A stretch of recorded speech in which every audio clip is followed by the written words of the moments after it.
خطبے من الرحا ينحدر عن السيل ولا يرقى إليه الطير. صلوات. اللهم صل على محمد وآل محمد. سلسلہ مجالس اپنے چوتھے مرحلے میں پہنچ گیا ہے اور ہم نے کوشش کی ہے کہ جناب امیر علیہ السلام کی نہج البلاغہ کی خطبہ شقشقیہ کی تشریح آپ کے سامنے پیش کریں نہج البلاغہ اور عظمت امام کے عنوان سے. میں نے پہلے دن جناب امیر کا جو گلہ تھا وہ پیش کیا، خلفاء سے متعلق، بعد میں متعلق کو آگے بڑھایا. کل میں نے جمل الصفین سے متعلق پیش کیا تھا، کچھ سوالات ہیں ان کے جوابات پیش کروں گا. آج میں نے کہا نہروان سے متعلق، اور بہت سے افراد نے، بہت سے دوسرے مکاتب فکر نے کچھ اعتراضات کیے کہ جناب امیر علیہ السلام، میں نے کل جواب دیا تھا کہ بیعت خود ان کی کتابوں سے ثابت ہے کہ مولا نے بیعت نہیں کی. توجہ ہے میرے ساتھ؟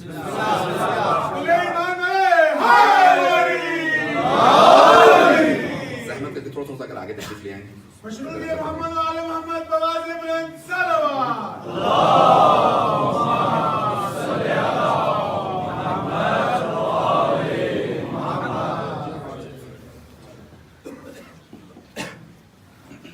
توجہ سے سونا پسند فرمائیں گے.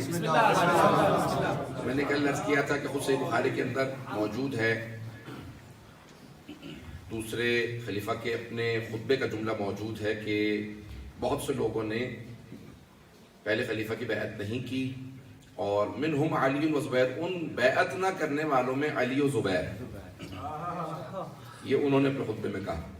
عزیزان گرامی، اور بہت سی دلیلیں موجود ہیں بیعت کے حوالے سے. ایسا نہیں ہے کہ صرف جناب امیر نے نہیں، بہت سے مدینے کے اندر دو بڑے قبیلے تھے، اوس اور خزرج. خزرج قبیلے کے سردار تھے سعد ابن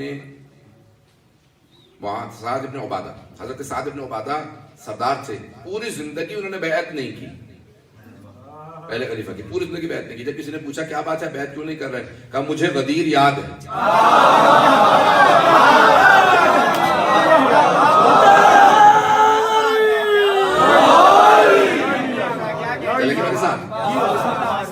وہ پوری زندگی انہوں نے بیعت نہیں کی، ایسا معاملہ نہیں ہے. اور ہم اتحاد کے قائل ہیں، لیکن اس بات کے قائل نہیں کہ اپنے عقیدے کو چھوڑ دیں. بات پہنچ رہی نہیں پہنچ. اتحاد کا معنی یہ نہیں کہ میں اپنا عقیدہ بدل لوں، اتحاد کا معنی یہ ہے کہ میرا عقیدہ اور ہے، آپ کا اور ہے، لیکن پھر بھی اتحاد ہو سکتا ہے. جب یہودی عیسائی سے اتحاد ہو سکتا ہے تو پھر جو اللہ کو مانتا ہو، رسول خدا کو مانتا ہو، کعبے کو مانتا ہو، قرآن کو مانتا ہو، اتحاد کیوں نہیں ہو سکتا؟ لیکن یہ نہیں ہے کہ ہم تولا تبرہ چھوڑ دیں.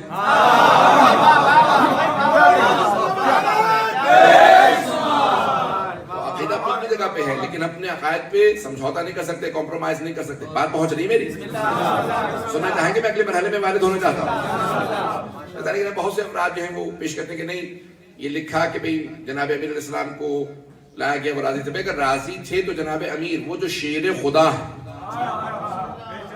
اور پیغمبر اسلام کی تمام جنگوں کے سوائے ایک جنگ کی جس میں ان کے بھائی تھے، اور آپ مدینے میں سب کی حفاظت کر رہے تھے تاکہ حملہ نہ کرتے دشمن، اور آپ کے بھائی جناب جعفر طیار اس جنگ کے تبوک کے سپہ سالار تھے. باقی تمام جنگوں کے سرور کائنات کی جناب امیر سپہ سالار رہے.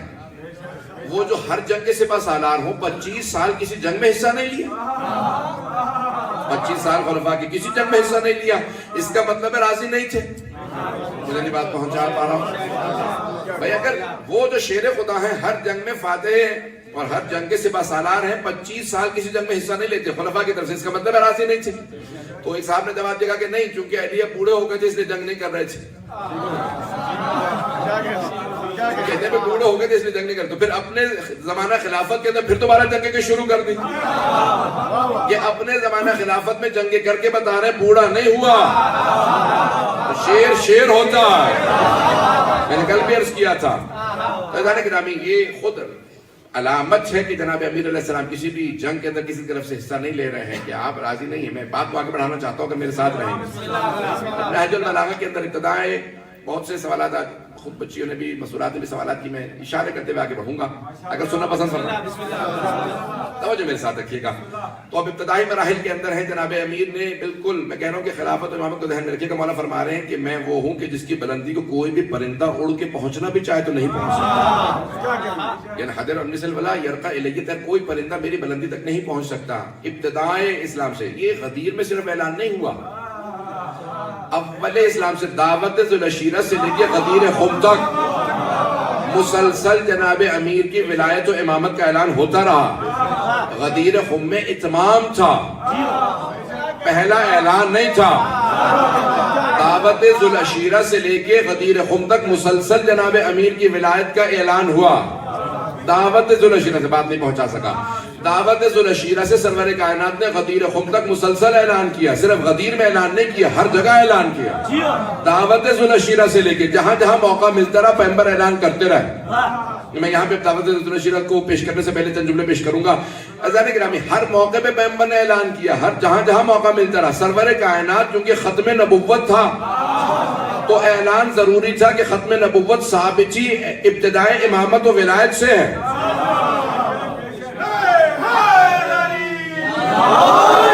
میں اس بات کو واضح نہیں کر پا رہا ہوں، ختم نبوت ثابت ہی ابتدائے امامت سے ہے، دلیل ہی ختم نبوت پہ ابتدائے امامت ہے۔ آئیے ذرا میرے ساتھ چلیے گا۔ 1973 میں مناظرہ ہوا قادیانیوں کے خلاف کہ انہیں ختم نبوت کا انکار ہے، تو وہاں پہ میں نے اس دن ڈیزل کہا تھا، بہت سے نہیں پہنچ پائے تھے۔ فضل الرحمان کے والد مفتی محمود نے مناظرہ کیا اور مناظرہ ہار گئے قادیانیوں سے ختم نبوت پہ۔ مسلمانوں کے دیوبندیوں کے علماء ختم نبوت پہ قادیانیوں سے مناظرہ ہار گئے۔ ذوالفقار علی بھٹو سے پرائم منسٹر سے پوچھا کبھی کیا بات ہے، آپ لوگوں کو مناظرہ چھیڑنا ہی نہیں چاہیے تھا، بحث کرنی نہیں چاہیے تھی کہ ختم نبوت اگر آپ ثابت نہیں کر سکتے بحث نہ کرتے۔ اب کل سپریم کورٹ کے اندر دوبارہ پیشی، ہائی کورٹ میں ہار چکے ہو، کیا معاملہ ہے، کل کیا ہونے والا ہے؟ تو مفتی محمود نے کہا کہ دوبارہ کل میں ہار جاؤں گا۔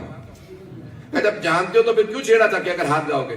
کہا بھائی وہ وہی بحث لے کے آئے گا، میں پھر جواب نہیں دے پاؤں گا۔ کہا کوئی ایسا ہے جو جواب دے سکے؟ پرائم منسٹر نے، سٹنگ پرائم منسٹر نے سوال کیا،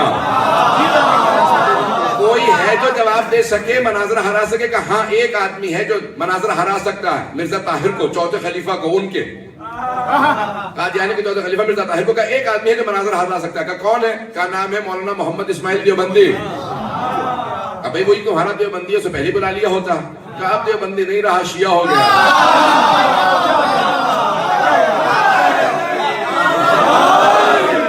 سنیں گے؟ کبھی ٹھیک ہے بھی لے آؤ، کہاں پہ؟ فیصل آباد میں۔ فیصل آباد سے لے آؤ، کبھی کس طرح سے لے کے آئے؟ صبح کے وقت بہت آدھے رات کے بعد کا وقت تھا، تو کہا ہیلی کاپٹر جائے گا، لے آئے گا۔ پہنچے وہاں پہ، ہیلی کاپٹر اترا۔ مولانا اسماعیل دیوبندی صاحب خود فرماتے ہیں کہ ایک مرتبہ لوگوں نے پوچھنا شروع کیا کہ یہاں مولانا اسماعیل دیوبندی کے نام سے ہے؟ کہا ہاں اس مقام پہ رہتے ہیں۔ پہنچے، رات کا وقت تھا، دروازے پہ دستک، تو اب وہ کہہ لگے میں بنیان پہن کے تہمت باندھے سو رہا تھا، اچانک دروازے میں دستک ہوئی، پہنچا، کیا بات ہے، کیا معاملہ؟ کہ صبح سپریم کورٹ میں پیشی ہے، آپ آ کے لڑ سکتے ہیں، مناظرہ کر سکتے ہیں؟ کہ اتنی جلدی کیسے پہنچیں گے؟ کہ ہم ہیلی کاپٹر لے کے آئے ہیں۔ کہ اس میں جگہ ہوگی میرے بکسے کی؟ کس قسم کا بکسہ ہے؟ کہ اس کے اندر میری کتابیں ہیں جو میں نے جواب کے لیے پیش کرنی ہے۔ سنیں گے؟ سننا چاہیں گے؟ تو کا بکسہ کتابوں کا لے کے جانا کہتا ہے، تیاری کیجئے۔ کہ فوراً میں نے کرتا شلوار پہنا، شیروانی پہنی اور اپنا کلا رکھا اور کہا کہ چلو چلتے ہیں فوراً۔ صبح پہنچے، جیسے پہنچے وہاں پہ دوبارہ مناظرہ انہوں نے 4 گھنٹے میں ہرا دیا۔ جب بعد میں پوچھا کہ بھئی مفتی محمود نے شرط رکھی ہے کوئی میڈیا کوریج نہیں ہوگی، اخباروں میں نہیں چھپے گا، ٹی وی پہ نہیں جائے گا۔ کہا معاملہ کیا ہے، کہ کیوں نہیں جائے گا؟ پرائم منسٹر نے پوچھا۔ کہا بھئی اگر یہ آئے گا مناظرہ اور یعنی مولانا اسماعیل دیوبندی مناظرہ ہرا دیں گے تو سب متوجہ ہوں گے شیعوں کی طرف۔ ہم نے یہ نہیں کرنا کہ قادیانیوں کو ہرائیں اور سب کو شیعہ بنا دیں، بات اگر پہنچ رہی ہو۔ تو کہا ہمیں پوری کوشش کرنی ہے کہ شیعوں کی طرف لوگ متوجہ نہ ہوں، میڈیا کوریج نہیں ہونی چاہیے۔ بس فیصلہ سنا دیا گیا کہ بھئی قادیانیوں کا مناظرہ ہرا دیا گیا ہے اور معاملہ ختم ہو گیا، آج سے وہ اقلیت ڈکلیئر کر دیا گیا ہے، کافر ہے، پاکستان کے اندر اپنے آپ کو مسلمان نہیں لکھ سکتے، حج پہ نہیں جا سکتے، سارا فیصلہ ہو گیا۔ مولانا اسماعیل دیوبندی سے شیعوں نے پوچھا آپ نے کیسے ختم نبوت ثابت کی؟ کہا میں نے غدیر سے۔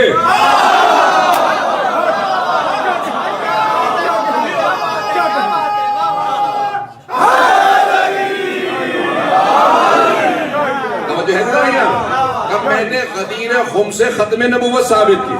کہا مولانا اب تک تم سنتے آ رہے تھے غدیر خم سے ولایت علی ثابت ہوتی ہے، علی کی امامت ثابت ہوتی ہے، آپ تو ختم نبوت ثابت کر رہے ہیں. کہ بھئی ختم نبوت ہے تبھی تو ابتدائی امامت ہے.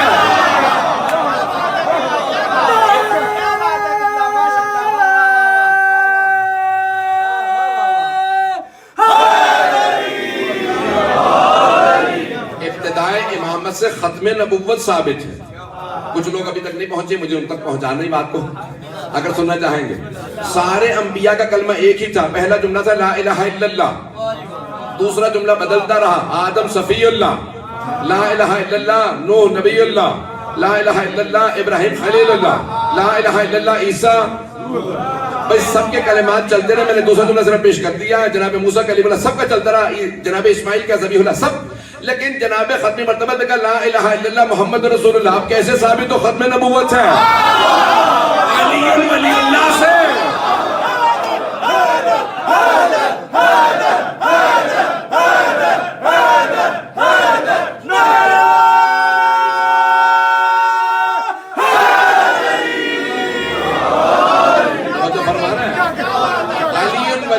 سے ختم نبوت ثابت ہے.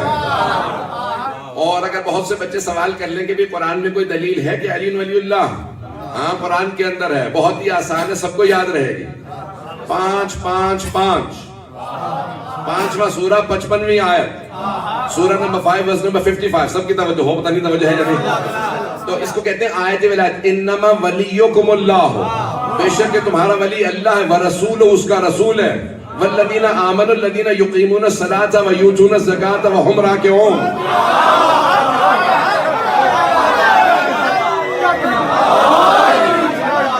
اللہ نے لفظ ولی استعمال کیا. مومنوں میں سے وہ جو نماز قائم کرے، حالت رکوع میں زکات دے. سارے شیعہ سنی علماء نے لکھا ہے کہ یہ صرف علی ابن ابی طالب کے لیے آیت ہے. یہاں تک کہ جار اللہ زمخشری اہل سنت کے بہت بڑے مفسر قرآن ہے. جار اللہ زمخشری کا نام یاد رکھیے گا. تفسیر کا نام ہے الکشاف، جلد نمبر 2 کے اندر لکھتے ہیں کہ آیت صرف علی کے لیے آئی ہے اور جمع کا صیغہ. توجہ ہو سارے بندے کی توجہ کہ آیت صرف ایک علی ابن ابی طالب کے، صرف ایک کے لیے ہے، لیکن جمع کا صیغہ انما ولیکم اللہ، اللہ ولی ہے، اللہ کا رسول. یہاں تک تو جمع کا صیغہ نہیں، آگے جمع کا صیغہ. والذین یقیمون الصلاة ویؤتون الزکاة وهم راکعون. جمع کے صیغے چل رہے ہیں، والذین کا والذین.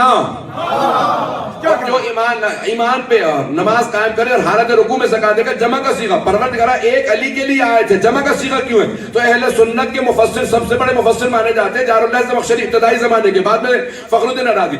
جار اللہ زمخشری کہتا ہے اللہ نے آیت کو واضح الفاظ میں کھلا رکھا. کسی میں ہمت ہے تو علی جیسا بن کے دکھائے. علی حق علی حق علی حق علی حق. توجہ میرے ساتھ. جار اللہ زمخشری کہتے ہیں اللہ نے آیت میں جمع کا صیغہ استعمال کر کے آیت کو، قرآن کی آیت کو قیامت تک کے لیے کھلا رکھا. کسی میں ہمت ہے تو آیت میں گنجائش ہے علی جیسا بن کے دکھا دے. تو جب اللہ نے خود کہہ دیا کہ اللہ کا ولی ہے تو یہاں پہ علی ولی اللہ، ہم خود سے کہہ رہے ہیں علی ولی اللہ ہے. اگر آپ چاہتے ہیں تو کسی اور کا نام لگا دیں. بات پہنچ رہی نہیں پہنچ.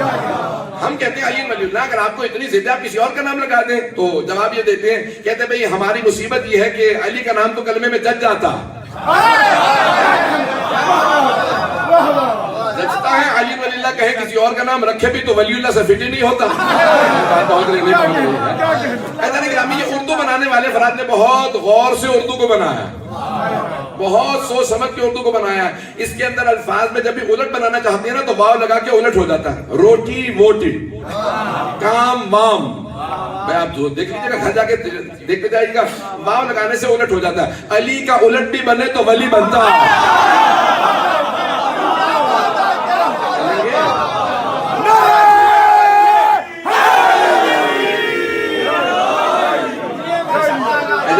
جناب سرور کائنات نے ایک مرتبہ نہیں بارہا اعلان کیا، اور میں آج دلیلیں دینا چاہ رہا ہوں.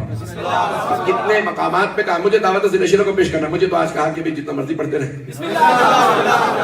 تو 10 تک تو انشاءاللہ چلوں گا، اس کے بعد بھی ہمت تو چلوں گا. تو 1 گھنٹہ میرے ذہن میں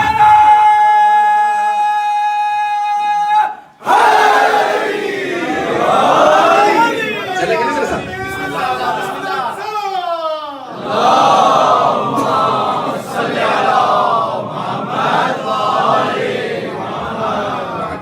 توجہ ہے کہ پانی ہے سب کے سب توجہ میرے ساتھ رکھیے گا. تو ادارے کے نامی میں پیش کر رہا ہوں آپ کی خدمت میں کہ متعدد مقامات پہ سرور کائنات نے اعلان کیا. ابھی دعوت النشر کو بھی پیش کروں گا. ہر جگہ پہ پیغمبر نے اعلان کیا میرا وسیع میرا بھائی ہے. متعدد مرتبہ کا علی منی بے منزلت ہارون میں موسیٰ, علی کو مجھ سے وہی نسبت ہے جو ہارون کو موسیٰ سے تھی. الا انہ لا نبی بعد, بس یہ ہے کہ میرے بعد کوئی نبی نہیں ہے. نبی نہیں ہے یہ نہیں کہا ولی نہیں ہے. میری بات پہنچ رہی ہے نہیں پہنچ رہی ہے. میں ایک اور حدیث کو پیش کر رہا ہوں. حدیثیں آپ نے سن رکھی ہوگی, مجھے صرف اشارہ کرنا ہے, ایک نیا جملہ پیش کرنا. اور بہت سی حدیث ہمارے ممبر سے بھی آدھی آدھی پڑھی جا رہی ہے. حدیث کو پورا پڑھنا ضروری ہے. انا مدینۃ العلم وعلی بابها, میں علم کا شہر ہوں, علی اس کا دروازہ. حدیث یہاں رکتی نہیں ہے, حدیث یہاں رکتی نہیں ہے. انا مدینۃ العلم وعلی بابها فمن اراد العلم فلیأت الباب, میں علم کا شہر ہوں, علی اس کا دروازہ. جو علم چاہتا ہے وہ در پہ آئے. سارے بندے کی توجہ, جملہ پیش کر رہا ہوں. پیغمبر نے فرمایا میں علم کا شہر, علی اس کا در. جو بھی علم چاہتا ہے وہ در پہ آئے. یا رسول اللہ یہ دوسرے جملے کی ضرورت کیا تھی؟ جو علم چاہتا ہے وہ در پہ آئے, کیونکہ پیغمبر جانتے ہیں میرے بعد کسی کو دیواریں, کسی کو چھت, کسی کو پرنالہ,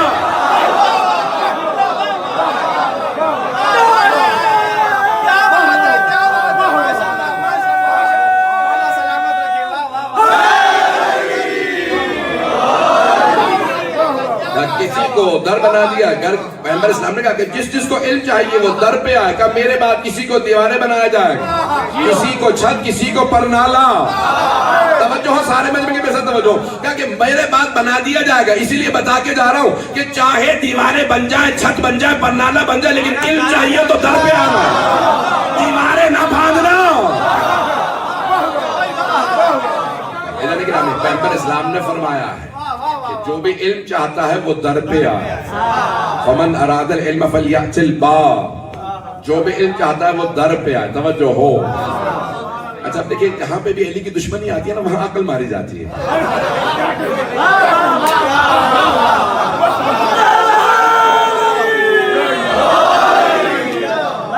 لوگ یہ بھول جاتے ہیں گھروں کی چھت ہوتی ہے, شہروں کی نہیں. پتہ نہیں بات پہنچ رہی نہیں.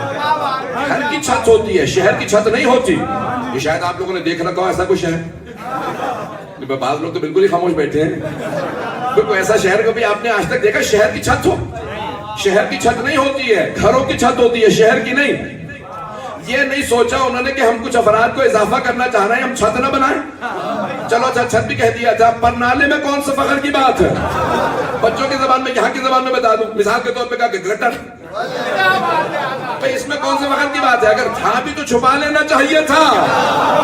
پرنالے میں کون سے فخر کی بات ہے؟ لیکن جہاں پہ علی کی دشمنی, بہت سے لوگ کوشش کرتے ہیں کہیں نہ کہیں سے حدیث میں شامل ہو جائے, حدیث میں شامل ہونے پہ. لیکن عزیزان گرامی حدیث خود بتا رہی ہوتی ہے اصل مضمون اور اضافہ شدہ افراد اور. چلیں گے میرے ساتھ؟ حدیث رسول اسلام کو پیش کر رہا ہوں کہ ایک اور حدیث کو پیش کر رہا ہوں کہ پیغمبر صلی اللہ علیہ وسلم علی مع الحق والحق مع علی. یہ بھی حدیث آدھی ہے. علی حق کے ساتھ, حق علی کے ساتھ. حدیث پوری پیش کر رہا ہوں. علی مع الحق والحق مع علی, اللہم ادر الحق کما دار علی. پروردگار کیا فرما رہے پیغمبر صاحب کہ علی حق کے ساتھ, حق علی کے ساتھ. پروردگارہ حق کا ادھر موڑ دے جہاں علی مڑے.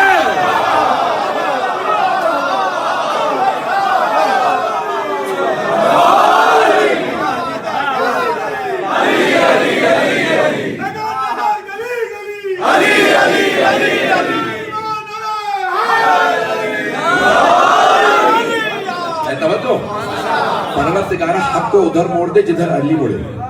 میں اپنے زبان میں پیش کروں, پروردگارہ حق کو اتنا ادب سکھا دے وہ علی کی پیروی کرتا رہا. بات پہنچ رہی ہے. اب حبیب خدا کہ اللہم ادر الحق کما دار علی, پروردگار حق کو ادھر موڑ دے جہاں پہ علی مڑے. سب سے سچے صحابی ہیں ابو ذر. صحابہ میں سب سے سچے ہیں جناب ابو ذر. تو جناب ابو ذر فرماتے ہیں مجھ سے حبیب خدا نے کہا کہ اے ابو ذر اگر میرے سارے صحابہ ایک وادی میں چلے جائیں اور علی اکیلے دوسری وادی میں چلے جائیں تو اے ابو ذر سارے صحابہ کو چھوڑ کے علی کے پیچھے چلے جائیں.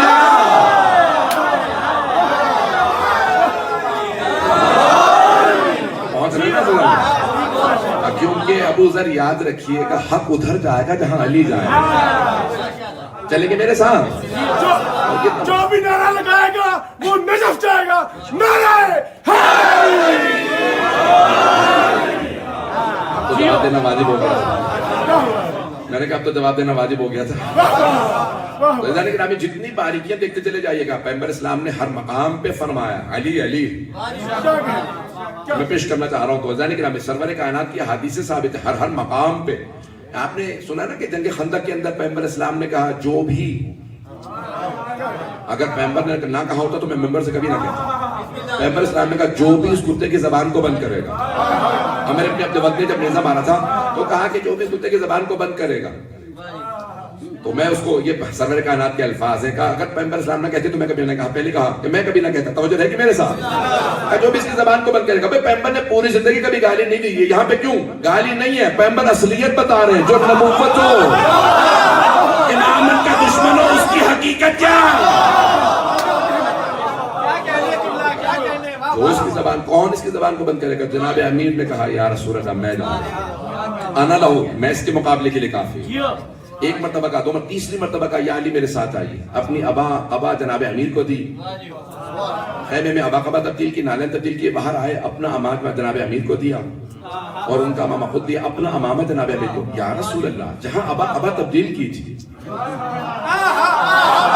وہیں پہ امامہ بھی تبدیل کر لیتے. تو پیغمبر اسلام جواب دیں گے میرے بعد ابا قبا کا معاملہ نہیں رہے گا. جھگڑا امامے پہ ہوگا. سب کے سامنے علی کو امامہ دے کے بتاؤ.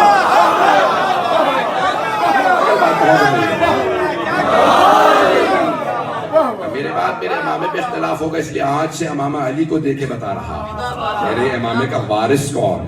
چلیں گے میرے ساتھ؟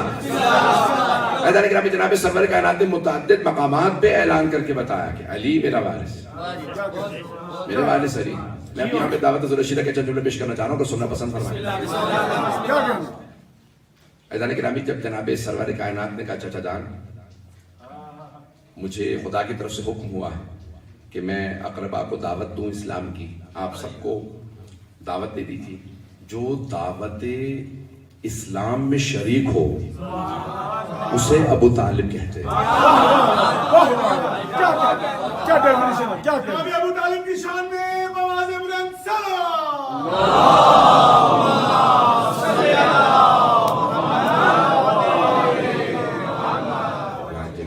میں اپنے انداز سے پیش کرنا چاہ رہا ہوں. جناب ابو طالب نے اہتمام کیا. سارے خاندان کو دعوت دی. جناب امیر کے تمام جملوں میں دیکھتے چلے جائیے گا کہ جس طرح سے آپ فرماتے میری عظمت کیا ہے. کہا کہ میں نے اس وقت ساتھ دیا ہے جب کوئی ساتھ دینے والا نہیں. تو فرمایا کہ میرے بابا نے دعوت دی. اور جناب ابو طالب کے کچھ مصائب کے بھی جملے کہے ہیں. جناب خدیجہ کے بھی مصائب کے میں یہاں نہیں پیش کر رہا کہ بھئی انہوں نے سرداری دیکھی تھی غربت نہیں دیکھی تھی.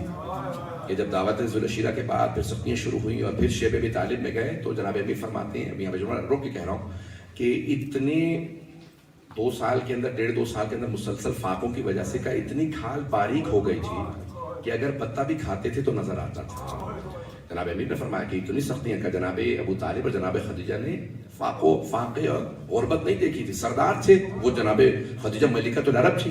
کا سرور کائنات پہ پابندی لگی تھی. ان کا بائیک آؤٹ ہوا تھا لیکن جناب ابو طالب جناب خدیجہ نے کہا ہم آپ کے ساتھ رہیں گے. تو اب یہاں روک کے سنیں گے میرے ساتھ چلیں گے.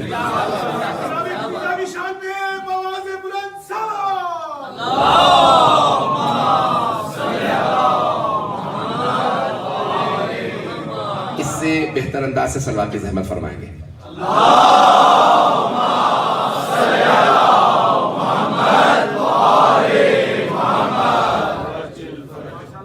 جناب ابو طالب نے سب کو دعوت دی اور جب ایک مرتبہ سب آئے تو آنے کے بعد ابو لہب نے کہا اے ابو طالب آپ نے تمام قریش کے لوگوں کو دعوت دی ہے, خاندان کے لوگوں کو دعوت دی ہے, اور ایک بھیڑ کے آپ نے ذبح کرنے کے بعد, چھوٹے بھیڑ کے بچے کو ذبح کرنے کے بعد دعوت کر دی. ہم میں سے ایک ایک آدمی پورا پورا بکرا کھانے والا ہے. پتہ نہیں توجہ ہے یا نہیں. آپ نے ایک بھیڑ کا بچہ ذبح کر کے سب کو دعوت دے دی ہے. یہ کیا معاملہ ہے؟ کہ جتنا کھا سکتے ہو کھاؤ, یہ ختم نہیں ہوگا. کہ کیسے ختم نہیں ہوگا؟ کہ میرے بھتیجے محمد کا ہاتھ مس ہو گیا.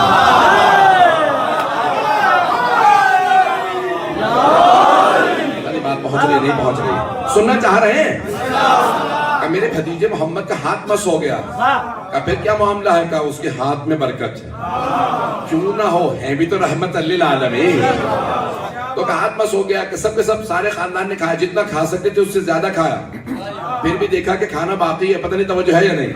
ایک مرتبہ جناب سرور کائنات اپنے مقام پہ کھڑے ہوئے، جناب امیر نے جو پورا نہج البلاغہ میں نقشہ کھینچا، کہا کہ ایک مرتبہ جناب سرور کائنات کھڑے ہوئے، خطبہ دینا چاہتے تھے. ابو لہب نے کہا کہ چلو ہم نے کھانا کھا لیا، چلو یہ میرا بھتیجا جادوگر ہے کہ کھانا ختم نہیں ہو رہا، بس یہ کہا اور سب کے سب اٹھ کے چلے گئے.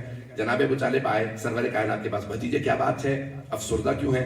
کہا چچا جان میں نے بات ہی مکمل نہیں کی. ابو لہب نے بات ہی نہیں کرنی تھی. کہا کہ دوبارہ دعوت کرتے. کہا علی آپ جائیے سب کو دوبارہ دعوت دے دیجیے. توجہ ہو. جناب امیر علیہ السلام نے فوراً سب کو دعوت دی. دوسرے دن پھر وہی سب کچھ ہوا. کہا بھتیجے کیا بات ہے؟ کہا چچا جان دوبارہ سب بغیر کھانا کھائے چلے گئے. تیسرے دن پھر دعوت. جیسے تیسرے دن دعوت ہوئی، جیسے ابو لہب اٹھا، جناب ابو طالب آگے بڑھے، ابو لہب کے گریبان میں ہاتھ ڈالا اور اسے بٹھا دیا. اب مورخین یہ کہتے ہیں کہ جناب ابو طالب اس وقت بہت بزرگ تھے، 80 برس سے زیادہ ہیں، داڑھی سفید ہے، سر کے بال سفید ہے، بھویں سفید ہے، بالکل اس وقت ضعیف العمر ہے. پھر بھی ابو لہب کے گریبان میں ہاتھ ڈالا، اسے بٹھا دیا. کہا تعجب ہے ابو طالب میں اتنی طاقت کہاں سے آئی کہ بڑھاپے کے اندر ابو لہب کو فوراً ایک ہاتھ سے زمین پہ بٹھا دیا. میں کہوں گا ارے توجہ سے دیکھو، یہ فاتح خیبر کے بابا،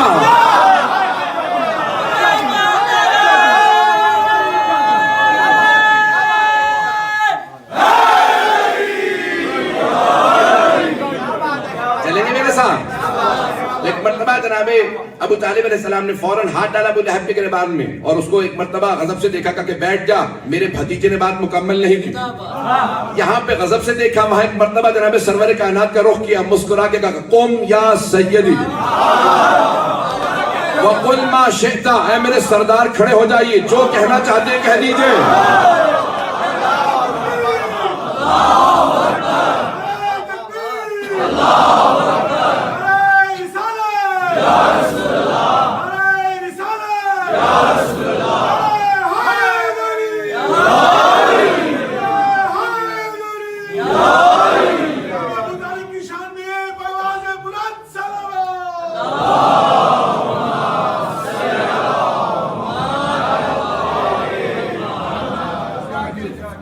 جہاں تک آپ چلیں گے میں چلتا رہوں گا. ایک مرتبہ جناب ابو طالب نے جناب سرور کہا قم یا سیدی وقل ما شئت، اے میرے حبیب، اے میرے سردار کھڑے ہو جائیے، جو کہنا چاہتے ہیں آپ کہہ لیجئے.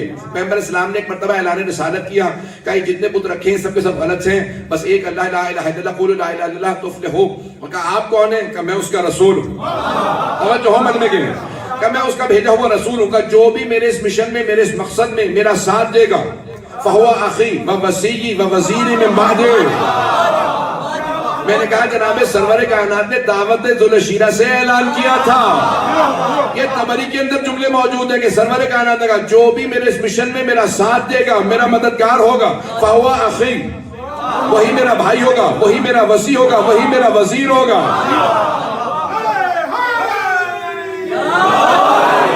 اب سب نے مورخین نے لکھا ہے، شیعہ سنی مورخین نے لکھا، جناب امیر علیہ السلام کھڑے ہو گئے، کہا یا رسول اللہ میں ابھی کم سن ہوں، میری ٹانگیں دیکھنے میں کمزور ہے، لیکن میں آپ سے وعدہ کر کے کہتا ہوں میں پوری زندگی آپ کا ساتھ دوں گا. اگر کوئی سر آپ کے سامنے اٹھا میں وہ سر پھوڑ دوں گا، جو ہاتھ آپ پہ پڑے گا میں وہ ہاتھ توڑ دوں گا. یا رسول اللہ میرا آپ سے وعدہ، میں آپ کے مشن میں ساتھ دوں گا. تو ایک مرتبہ جناب سرور کائنات نے کہا ھذا اخی ووصی ووزیر من بعدی. طبری نے اپنی تفسیر میں لکھا کہ اور کہا وخلیفتی من بعدی.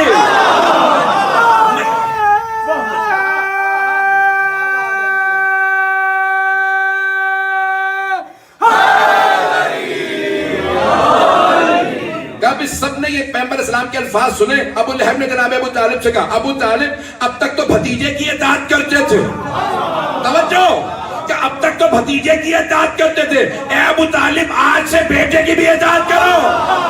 نہیں میں نہیں پہنچا سکا، نہیں پہنچا سکا. مطلب کہ توجہ، ابو لہب نے کہا کہ ابو طالب اب تک بھتیجے کی اطاعت کرتے تھے، اب بیٹے کی بھی اطاعت کرو. او مسلمانوں تم سمجھو نہ سمجھو، وہ کافر تھا پھر بھی سمجھ گیا تھا.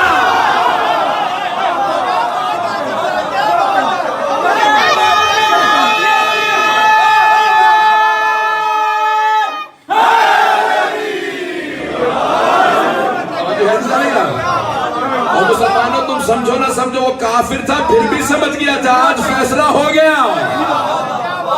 ابو طالب اب تک آپ اپنے بھتیجے کی اطاعت کرتے تھے, بیٹے کی بھی اطاعت کیجیے.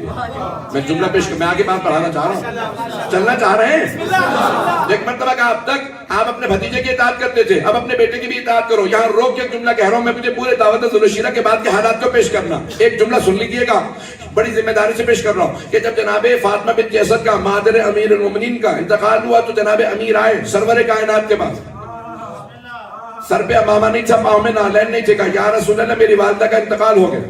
تو سرور کائنات نے کہا یا علی یہ مت کہیے آپ کی والدہ کا, کہیے یا رسول خدا آپ کی والدہ. کہا امی بعد امی, میری ماں کے بعد وہ میری ماں تھی, انہوں نے مجھے پالا تھا. اب شیعہ سنی علماء نے لکھا سرور کائنات آئے تو شیعہ جنازہ میں خود شریک ہے, جنازہ خود پڑھایا, 70 تکبیرات پڑھی. صرف 2 ہستیوں کی پیغمبر اسلام نے 70 تکبیرات پڑھی ہیں, جناب حمزہ سید الشہداء یا جناب فاطمہ بنت اسد. میں پہنچا نہیں پا رہا, یہ آپ بڑے پریشانوں کے سن رہے ہیں. کب شیعہ سنی علماء نے لکھا کہ جناب سرور کائنات آئے, جناب فاطمہ بنت اسد کے تشییع جنازہ میں خود جنازہ پڑھایا, ہاتھوں سے قبر میں اتارا اور ہاتھ مس کر کے کہا قبر خبردار میری چچی شکایت نہ کرے, میں تجھ سے روز قیامت حساب لوں گا. کہ ایک مرتبہ قبر میں اتارا, قبر کو بند کرنے کے بعد سرحانے بیٹھے تھے, گریہ کر رہے تھے. صحابہ کا مجمع دیکھ رہا, پیغمبر اسلام اتنی محبت کا اظہار کر رہا. کہ سنتے رہے اچانک ابنوں کے آپ کا بیٹا, آپ کا بیٹا. سب نے کہا یا رسول اللہ, صحابہ نے کہا یا رسول اللہ یہ آپ کیا کہہ رہے ہیں اپنی چچی سے, قبر میں دیکھ کے کہ آپ کا بیٹا, آپ کا بیٹا. کہ فرشتوں نے بڑے احترام سے میری چچی سے سوال کیا من ربک, من ربک, آپ کا رب کون ہے؟ کہا کہ میرا اللہ ربی. کہ من رسولوں کی, آپ کا رسول کون؟ کہ محمد. من نبیوں کا میں جواب دیا محمد میرا نبی. فرشتوں نے سوال کیا من اماموں کی, آپ کا امام کون ہے؟ تو کہا میری چچی نے مجھے دیکھا, میں نے کہا ابنوں کے چچی جان آپ ہی کا بیٹا, آپ ہی کا بیٹا. رک جائے, نعرہ نہیں آئے گا ابھی. آپ ہی کا چچی جان, آپ ہی کا بیٹا, آپ ہی کا بیٹا, آپ کا امام ہے. او مسلمانوں, جب علی کے ماں باپ کا ان کی ولایت کے بغیر گزارا نہیں ہے تو تیرے میرے جیسوں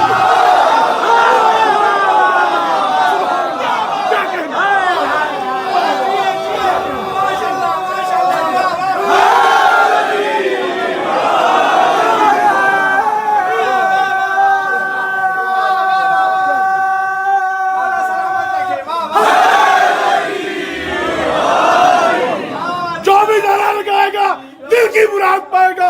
5 نعرے, 5 تری, 1.25 لاکھ نعرہ.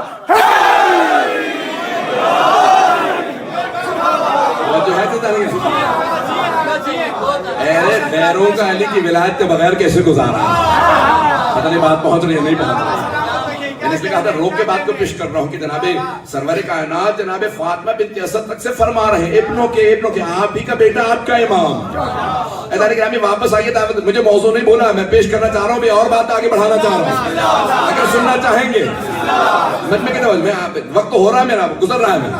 اور جناب امیر علیہ السلام نے ایک مرتبہ دیکھا, جناب ابو طالب نے رات میں دیکھا کہ سب کے سب سن کے کھانا کھا کے چلے گئے. اب سارے کے سارے پہنچے کہاں پہ؟ ابو سفیان کے پاس. جتنے بھی منصوبے بنانے والے تھے, عتبہ, شیبہ, ولید, یہ ابو لہب, سب کے ساتھ ابو سفیان, بنو امیہ کا, وہ فوراً پہنچے گا ابو سفیان. ابو طالب کے بھتیجے محمد نے اعلان نبوت کر دیا. وہ کہتے ہیں بت غلط ہے. کہا میرے پاس ایک منصوبہ ہے, میں منصوبے کو ناکام کر دوں گا, نبوت چلنے نہیں دوں گا. کون ہے؟ ابو سفیان, یزید کا دادا. آپ حضرات کو گھبرا کے سن رہے ہیں. ایک مرتبہ ابو سفیان نے کہا میرے پاس منصوبہ ہے. کیا کیا جائے؟ کہا سارے بچوں کو جمع کرو, میں بچوں کو سمجھاتا ہوں. سارے بچے آگے قریش کے. کہا بچوں, کل جیسے محمد گھر سے باہر نکلے تبلیغ کے لیے تو تم ہاتھوں میں پتھر لینا, وہ مجنون ہے, وہ دیوانے ہیں, انہیں پتھر مارنا. سارے بچوں نے سمجھ لیا. بچے پرانے زمانے میں دیوانوں کو پتھر مارتے تھے. تو جناب سرور کائنات گھر سے نکلے.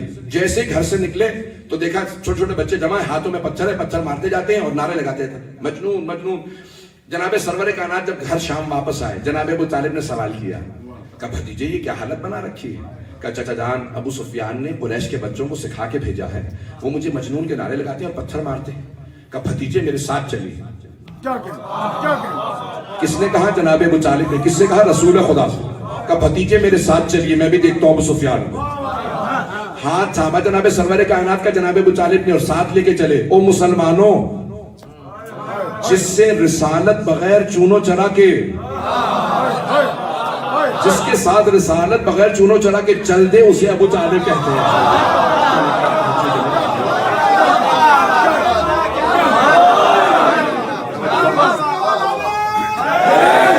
بات پہنچ رہی ہے تھا نہیں. سرور کائنات نے کوئی سوال نہیں کیا, کہا جہاں آپ لے چلے چچا دام, رسالت جس کے ساتھ چل دے. کوئی سوال نہیں, کوئی اعتراض نہیں, کہا میرے ساتھ چلیے. آئے جناب ابو طالب. ایک مرتبہ جناب سرور کائنات کو ساتھ لے رکھا, دروازے پہ دستک دی, دیکھا سارے کے سارے قریش کے سردار بیٹھے ہیں. ابو سفیان باہر آیا, کہا ابو سفیان قریش کے بچوں نے, تمہارے بچوں نے میرے بھتیجے کو پتھر مارے. تو ابو سفیان نے پلٹ کے کہا ابو طالب بچوں کا معاملہ ہے, بچوں میں رہنے دو. تو اس نے بس ایک جملہ کہا ابو طالب بچوں کا معاملہ ہے, بچوں میں رہنے دو. جناب ابو طالب نے کہا سوچ لو, ایک بچہ میرے گھر میں بھی ہے.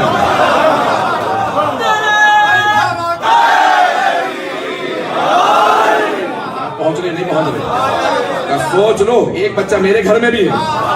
بھئی انہیں ابھی تک تعارف نہیں تھا, انہوں نے صرف گہوارے میں دیکھا تھا. جب گہوارے میں جناب امیر نے اشتر کے 2 ٹکڑے کیے تھے, بس وہی دیکھا تھا انہوں نے.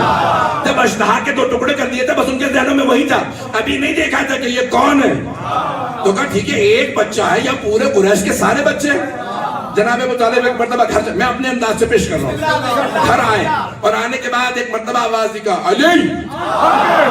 جناب امیر نے کہا فرمائیے بابا جان, کہ کل جب میرا بھتیجا جائے تو آپ ساتھ جائیے گا. کہ بابا جان میرا آپ سے وعدہ, میں ساتھ رہوں گا.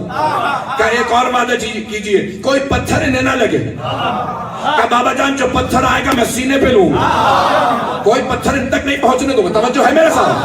کہ بابا جان میرا آپ سے وعدہ. جیسے صبح نمودار ہوئی, باپ نے بیٹے کو دیکھا, بیٹے نے بابا کو, بس آنکھوں ہی آنکھوں میں بات ہو گئی. توجہ ہے سرور کائنات گھر سے چلے. بھئی سارے مجمع کی توجہ میں اپنے انداز سے پیش کرنا چاہ رہا ہوں. سرور کائنات چلے, جناب امیر پیچھے پیچھے. قرآن میں ہے سورہ شمس, والشمس وضحاہا. سورج کی قسم, اس کی کرنوں کی قسم. والقمر اذا تلاہا, اور چاند کی قسم جو ساتھ ساتھ چلے. یہاں سے اسلام کا شمس چلا, قمر ساتھ ساتھ. اب شمس قمر ساتھ ساتھ ہیں. جناب امیر پشت رسالت پہ ہیں. جناب رسالت میں اب آگے آئے, کسی بچے نے ایک مرتبہ پتھر اٹھایا, بس پتھر کا اٹھانا تھا. جناب امیر فوراً سامنے آئے, پتھر سینے پہ لیا. جس بچے نے ہاتھ مارا تھا ایک مرتبہ ہاتھ پکڑا, جب موڑا تو ہاتھ ٹوٹ چکا تھا. دوسرا بچہ سامنے آیا, گریبان میں ہاتھ ڈالا, دیوار پہ پھینکا. جب بچہ گرا تو سر پھٹ چکا تھا. توجہ. اب ایک مرتبہ تمام قریش کے بچے ہاتھ پاؤں سر ٹوٹے ہوئے گھر پہنچے.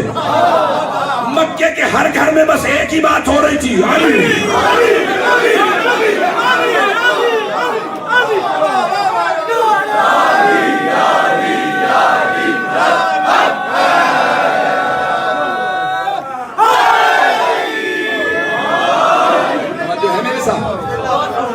مکے کے ہر گھر میں علی علی ہو رہا تھا. تمام کے تمام قریش کے جتنے بھی والدین سے بچوں کو لے کے فوراً ابو سفیان کے پاس پہنچے. کہا ابو سفیان, ابو طالب کے بیٹے علی نے ہمارے بچوں کو مارا. اب سمجھ میں آ رہا ہے یہ اتنے نفرتیں کیوں تھی, کب سے پٹتے آ رہے ہیں, میں بات پہنچ رہے ہیں. تو اب ایک مرتبہ سارے, میں اپنے انداز سے کہوں کہ اپنے ٹوٹے ہوئے کھلونوں کو لے کے پہنچے. کہا کہ ابو سفیان یہ علی, ابو طالب کے بیٹے علی نے سب ہمارے بچوں کو مارا. کہا سب میرے ساتھ چلو. قریش کے سارے سردار, سارے لوگ اپنے بچوں کو لے کے جناب ابو طالب کے در پہ آئے. دروازے پہ دستک دی. جناب ابو طالب نے دروازہ کھولا. کہا ابو سفیان کیا بات ہے. کہا ابو طالب آپ کے بیٹے علی نے ہمارے بچوں کو مارا. آپ نے پلٹ کے کہا کہ بچوں کا معاملہ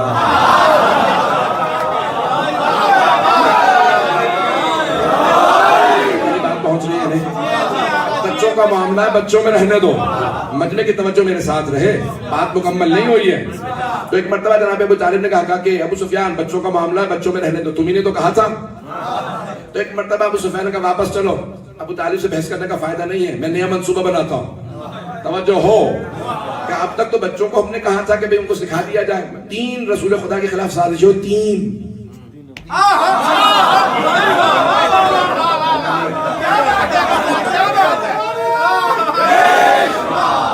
میں اپنے الفاظ لباس کا ذمہ دار ہوں آپ کی سوچ کا. پتہ نہیں کہاں کہاں چلے جاتے ہیں آپ. تو ایک مرتبہ جناب ایک مرتبہ کبھی 3 طرح کی سازشیں کی. قرآن نے بتایا 3 طرح کی سازش ہوئی رسول خدا کے لیے.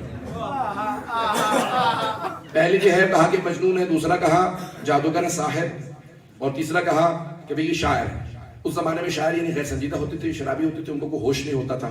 تو اب 3 طبقات ہیں معاشرے کے, بچے, خواتین اور مرد.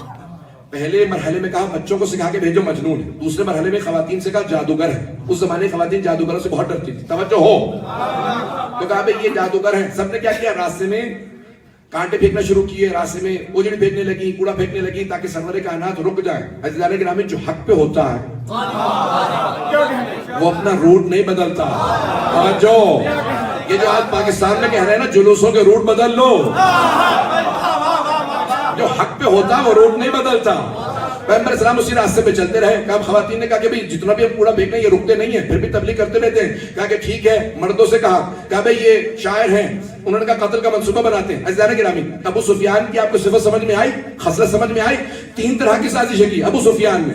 کہا بچوں کے ذہن میں ڈالا مجنون ہے, خواتین کے ذہن میں ڈالا جادوگر, مردوں سے کہا شاعر ہے غیر سنجیدہ ہے, باتوں کو نہ سننا.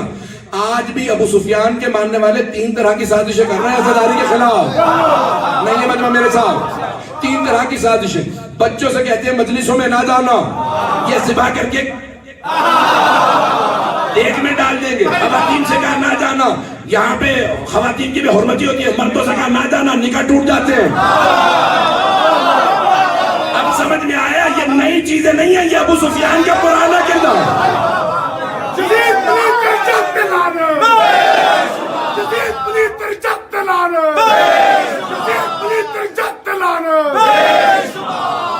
توجہ ہے 3 طرح کی سازشیں اس زمانے میں پالی گئی, لیکن جناب امیر نے تمام کا مقابلہ کیا. سب سے بڑی خود رسالت مآب کا کردار, جناب خدیجہ کی دولت, جناب ابو طالب کی سرداری, جناب امیر کا ساتھ. ہر مقام پہ ساتھ رکھا. کنت مع رسول اللہ, میں پیغمبر اسلام کے ساتھ تشریف آراغ میں مولا کا جملہ جس کو میں پیش کرنے کے لیے ساری میں نے تمہید باندھی. کہ میں پیغمبر کے ساتھ ایسے رہا جیسے اونٹنی کا بچہ ماں کے ساتھ نہیں پہنچا سکا. ہر تشبیہ کے اندر کوئی نہ کوئی حکمت ہوتی ہے. جب پیغمبر اسلام نے تشبیہ دی نا جناب امیر کو شیر سے, وجہ شباہت کیا ہے؟ شجاعت. ہر چیز کی وجہ شباہت ہوتی ہے. تشبیہ دی ہے تو کیوں؟ کہ اسد اللہ کہا یعنی بہت شجاع ہے, دلیر ہے. سن رہے ہیں, گھبرا تو نہیں رہے ہیں. جب بھی تشبیہ دی جائے اس میں وجہ شباہت ہوتا, اس میں اس تشبیہ کے لیے کوئی وجہ شباہت ہے. جب کہا نا اسد اللہ یعنی سب سے شجاع, علی سب سے زیادہ شجاع. جب جناب امیر نے کہا کہ میں ایسے رہا جیسے اونٹنی کا بچہ ماں کے ساتھ رہتا ہے, وجہ شباہت کیا؟ دیکھیں بہت سے جانوروں کے بچے ماں کے ساتھ رہتے ہیں. گھوڑے کا بچہ ماں کے ساتھ رہتا ہے, بکری کا بچہ ماں کے ساتھ, گائے کا بچہ ماں کے ساتھ, لیکن نہیں, اونٹنی کے بچے کی شباہت کیوں دی ہے؟ توجہ سے سنیے گا. اونٹنی کے بچے کی خصوصیت یہ ہوتی ہے ماں کے قدم پہ قدم رکھ کے چلتا ہے.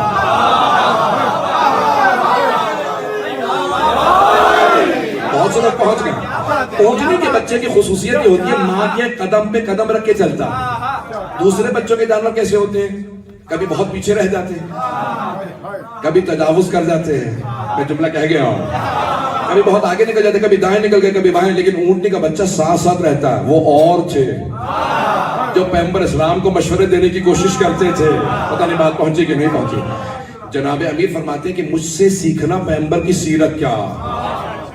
میں پیغمبر کے ساتھ ایسے رہا ہوں جیسے اونٹنی کا بچہ ماں کے ساتھ رہتا ہے. کبھی میں نے پیغمبر کو نہیں کہا کہ اس طرح سے کیجیے, عزیزان گرامی, کا تجاوز نہیں کیا, کبھی دور نہیں رہا, ساتھ ساتھ رہا کرتا تھا.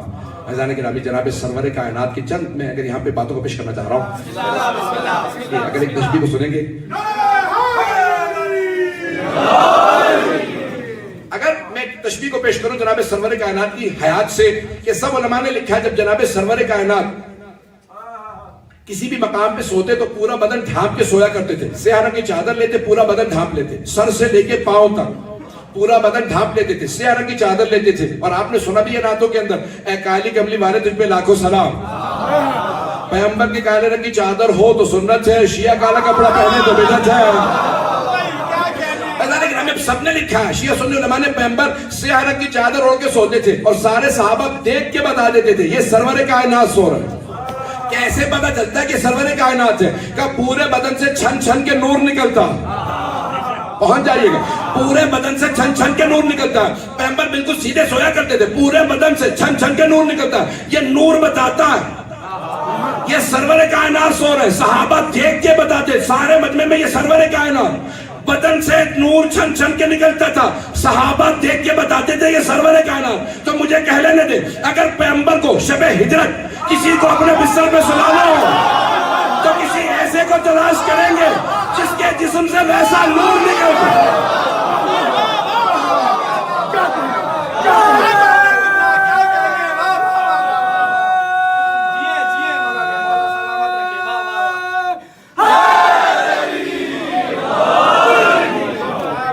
صفات بتائیں وسیع کو کیسا ہونا چاہیے. اب میں یہاں ایک گھنٹہ تو ہو گیا لیکن میں بھی پیش کرنا چاہتا ہوں. تمام مراحل نہج بلاغہ پڑھتے چلے جائے گا، مولا ان مراحل کو پیش کر رہے ہیں. اور تیسرا جو بڑا سخت مرحلہ ہے اور آج بھی ہمیں درپیش، وہ نہروان کی جنگ ہے. اور نہروان ہے خوارج کے خلاف. خوارج کو اگر سادہ آسان میں بتاؤں، جو امام کے خلاف خروج کرے اسے کہتے ہیں خارجیات، جمع اس کی خوارج. خارجی اور خوارج سن رہے؟ اس زمانے میں بھی موجود تھے، اس زمانے میں بھی موجود ہے. داعش یہ خوارج ہے. خوارج کی جو مولا نے کہا کہ بھی دیکھو، بہت لمبی لمبی داڑیاں بھی رکھی ہوئی تھی، قرآن بھی پڑھتے تھے، تہجد بھی پڑھتے تھے، نماز بھی پڑھتے تھے. اور جملہ کیا کہہ رہے تھے جناب امیر سے؟ یا علی اکفرت، اے علی آپ علیہ باللہ استغفر اللہ کافر ہو گئے. آج اگر کوئی کہے نا کہ شیعو تم کافر ہو تو گھبرانے کی ضرورت نہیں ہے.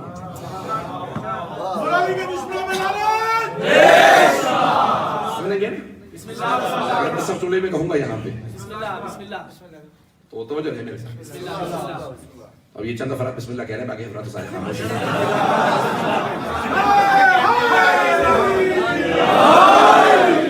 مجھے ایک فرق میں دیکھ رہا ہوتا ہوں، سب کی توجہ میری طرف ہوتی ہے، مجھے پورا یقین ہوتا ہے میری بات پہنچ رہی ہے. میں صرف یہ الفاظ اس لیے استعمال کرتا ہوں تاکہ آپ میرے ساتھ کنیکٹڈ رہیں. ہمارا جو ہے یہ طرفہ میرا عادت نہیں ہے کہ میں اکیلا بولتا رہوں، میری عادت ہوتی نہیں، میرا سارا مطلب میرے ساتھ سب چلتا رہے.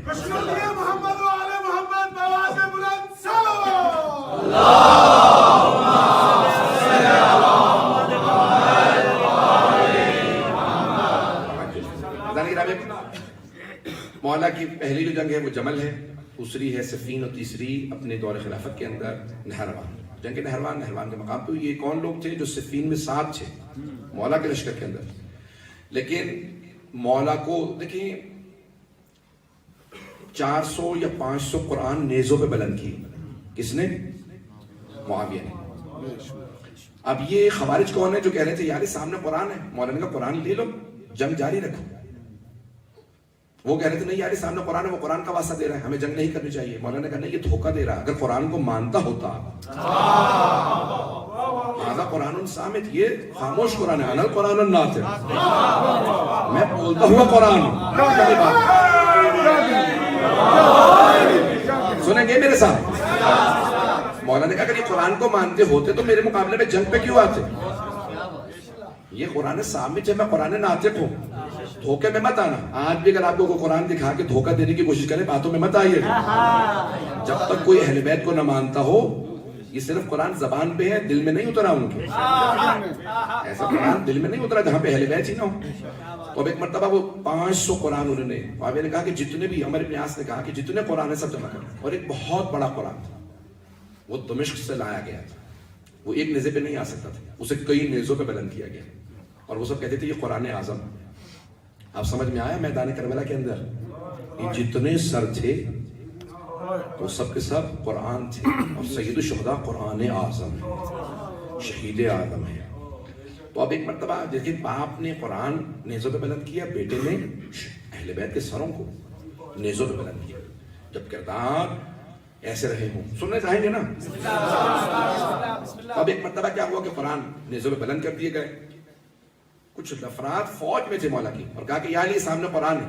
کوفے سے ساتھ گئے تھے. اب ہر آدمی ایسا نہیں تھا کہ جو کوفے سے ساتھ جا رہا ہو کہ وہ پوری طرح سے ایمان رکھتا. ہر زمانے کے اندر ایسے افراد موجود ہوتے کہ جن کے ایمان دلوں میں نہیں اترا ہوتا. تو انہوں نے کہا کہ یا علی آپ رک جائیں. مولا نے کہا مجھے مت سناؤ، میری سنو.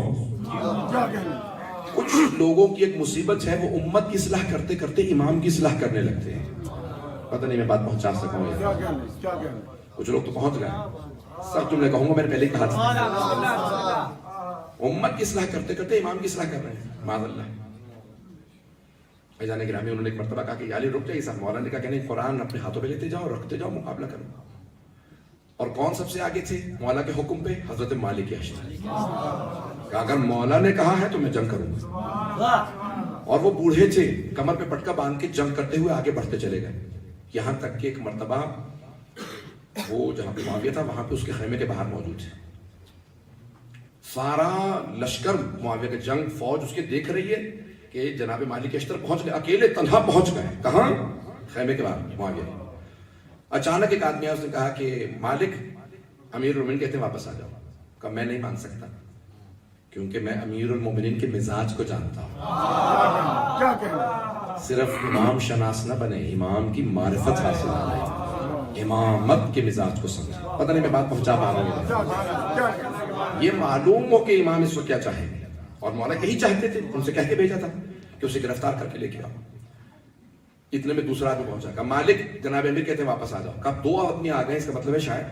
مولا نے کہا امیر المؤمنین سے صرف اتنا عرض کر دو میری طرف سے کہ میں اس وقت معاویہ کے خیمے کے باہر ہوں، اسے گرفتار کر کے ابھی مولا کے قدموں میں لا کے پھینکوں گا. یہ جملہ کہا. میں اسے گرفتار کرنے والا ہوں.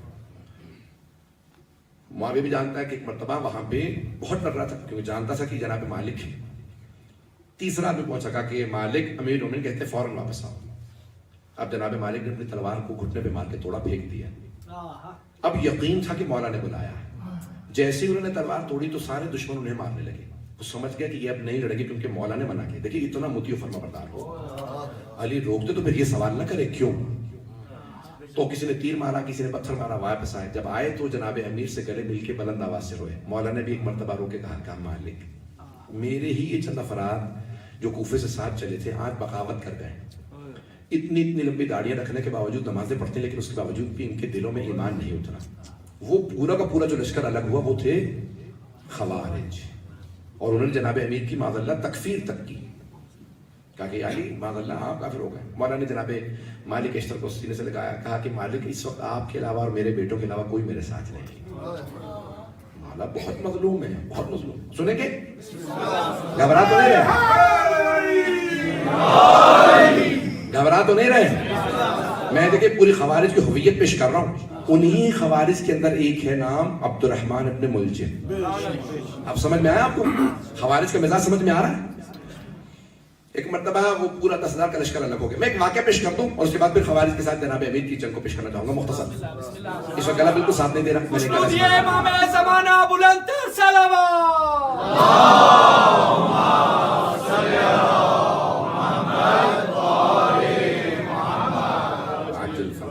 سننا چاہیں گے نا؟ سمجھ رہا.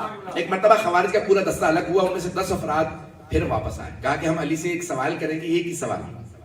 اگر علی بن ابی طالب علیہ السلام نے، میں کہہ رہا ہوں کہ اگر نیا جواب دیا، ہر دفعہ اس کی نئی دلیل دی تو پھر علی کا ساتھ دیں گے، نہیں تو پھر ہم خوارج سے جا کے مل جائیں گے. اب کیا کیا انہوں نے کہا بھی مسجد کی دیوار کے پیچھے چھپ جانا.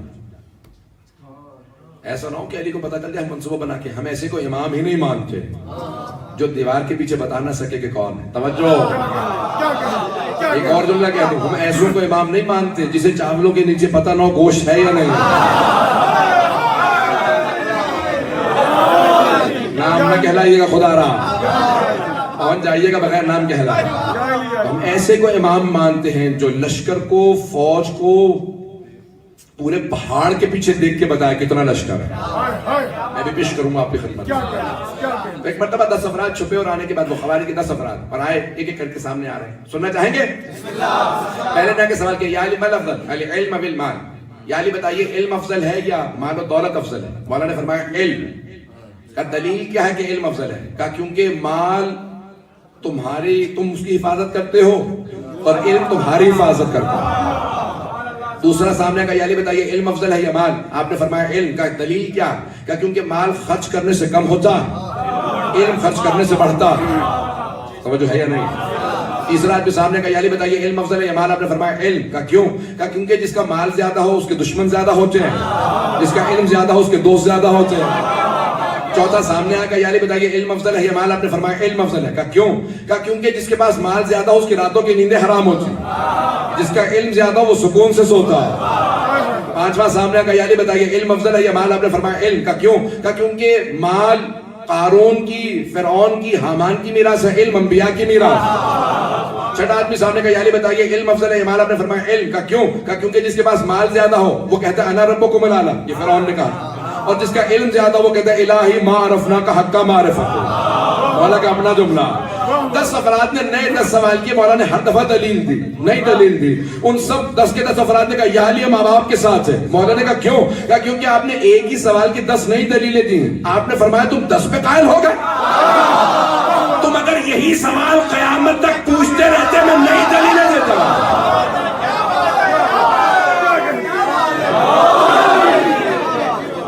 قیامت تک نئی دلیل پیش کرتا رہتا، میں قیامت تک نئی دلیل پیش کرتا، تم 10 ہی پہ قائل ہو گئے تھے. ذرا گرامی اب سمجھ میں آیا کہ جناب امیر کے کوئی مقابلے میں آئے، سمجھ لیجئے کہ اسے یا عقل نہیں ہے، جہالت ہے، یا بغض ہے، یا کینہ ہے.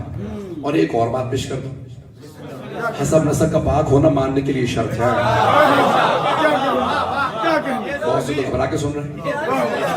ایک جملہ یہاں پہ کہہ دوں، بہت سے افراد اس کو، میں آج دن میں بحث ہو رہی تھی تو سرور کائنات کی حدیث ہے، تو حدیث یہ بہت سے افراد اس کو غلط مفہوم لے لیتے ہیں کہ اگر یعنی حسب ممبر کے احترام میں وہ پورے الفاظ میں لے گا، یعنی حلال زیادہ نہ ہو. یہ نہیں ہے کہ جو حلال زیادہ نہیں ہوگا بغض رکھے گا. یہ نہیں فرمایا کہ جو حلال زیادہ نہیں ہوگا وہ بغض رکھے گا، نہیں کہا جو بغض رکھے گا وہ حلال زیادہ نہیں ہوگا. پتہ نہیں بات پہنچی ہے؟ زمین آسمان کا فرق ہے.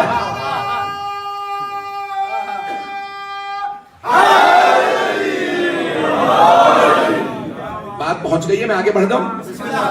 اگر یہ کہا ہوگا نا کہ جو بھی حلال زیادہ نہیں ہوگا بغض، یعنی اس کا مطلب ہے کہ جو بھی جس کا شجرہ پاک نہیں ہوگا وہ بغض ضرور رکھے گا. یہ نہیں فرمایا کہ لیکن جو بغض رکھے گا ضرور، کوئی نہ کوئی خرابی ہے تبھی بغض رکھتے ہیں.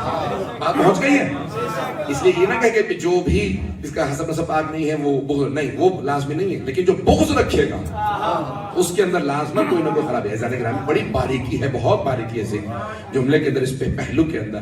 تو اب خوارج نے ایک مرتبہ کہا کہ لشکر تیار کرو اور ہم جائیں گے. مولانا نے نہج البلاغہ میں بہت سے خطبے کہے ہیں اس کے اندر، اور خوارج کے خلاف وہ نعرہ لگایا انہوں نے جناب امیر کے خلاف، ان الحکم الا للہ، حکم صرف اللہ کے لیے. مولانا نے کہا کلمۃ حق یراد بہ الباطل، کلمہ حق بلند کیا کیونکہ قرآن کی آیت ہے، لیکن مراد ان کی باطل ہے. کلمہ حق بلند کر کے مراد باطل لے رہے ہیں. کہ اللہ حکومت کرنے نہیں آئے گا، حکومت ہمیشہ انسان کرے گا، اما عادل و فاسق، چاہے عادل ہو چاہے فاسق ہو. مجھ جیسے عادل کو نہیں مانو گے تو پھر فاسق کی حکومت کریں گے. پتہ نہیں بات پہنچ رہی نہیں پہنچ رہی. بڑے سخت الفاظ ہیں جناب امیر کے. کہا فساق آتے رہیں گے، ایک سے بعد ایک فاسق آ کے حکومت کرے گا، جب تم مجھے نہیں تسلیم کرو گے، نہیں مانو گے. اب ایک مرتبہ خوارج نے لشکر تیار کیا 10,000 سے زیادہ کا. جناب امیر علیہ السلام چلے نہروان کے مقام پہ آئے، اور جب وہاں پہنچے تو صبح فجر کے بعد جندب مولا کے ایک صحابی ہیں، سننا چاہ رہے ہیں؟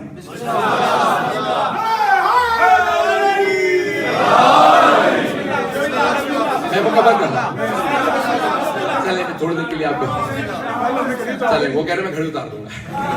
اب سن لیجیے گا، میں پیش کر رہا ہوں مطالب کو، کیونکہ جب جناب امیر علیہ السلام ایک مرتبہ جناب جندب صاف ساتھ ہیں اور پہنچے صبح فجر کے بعد ہیں، کہ جندب رک جاؤ. ایک مرتبہ کہا کہ مولا آپ تنہا نہ جائیے، میں آپ کا اس لیے ساتھ آ رہا ہوں کہ آپ کے دشمن بہت زیادہ ہیں. سنیے گا کون سنیے، میں اس لیے ساتھ آ رہا ہوں، آپ فجر کے بعد اکیلے تنہا جا رہے ہیں، میں اس لیے ساتھ آ رہا ہوں، آپ کے دشمن بہت زیادہ ہیں، خوارج بہت زیادہ ہیں، تو میں آپ کی حفاظت کروں گا. کہ جندب تمہیں میری حفاظت کی ضرورت ہے، مجھے تمہاری حفاظت کی نہیں. توجہ، اگر مشکل کشاہی کو دوسروں کی ضرورت ہو تو مشکل کشا کیسے ہو؟ کہا کہ جندب تمہیں ضرورت ہے میری. کبھی بھی یہ نہ سمجھنا امام کسی بھی حالت میں بے بس نہیں ہوتا. جملہ میں کہہ گیا ہوں، بے کس ہو سکتا ہے، بے کس جس کا کوئی نہ ہو، بے بس نہیں ہوتا جس کا بس نہ چلے. میں جملہ کہہ گیا ہوں بھئی. یہاں سے ایک آدمی باہر نکلے، 20 افراد کھڑے ہوں، اس کا بس نہیں چلا، 20 افراد تھے. امام کسی حالت میں بے بس نہیں ہوتا. اگر بے بس ہو تو امام کیسا؟ پتہ نہیں بات پہنچی کہ نہیں پہنچی. کہا جندب مجھے تمہاری حفاظت کی ضرورت نہیں. کہا تم محبت میں آئے ہو، میں قبول کرتا ہوں تمہاری محبت کو، لیکن حفاظت کی ضرورت نہیں ہے، توجہ ہو میرے ساتھ. تو جناب جندب سے کہا کہ رک جائیے. گئے، واپس آئے، اتنے میں جناب جندب کھڑے ہیں. کہا کہ مولا یہ کتنی کثیر تعداد میں چونٹیاں. کہ مولا جب آپ تشریف لے گئے تو میں دیکھ رہا تھا زمین پہ یہاں پہ اس میدان کے اندر چونٹیاں کتنی کثیر تعداد میں. آیا مولا ممکن ہے کہ کوئی ان چونٹیوں کی تعداد جانتا ہو؟ کہ جندب تیرا مولا صرف تعداد نہیں یہ بھی جانتا ہے میں نر کتنے ہیں مادہ.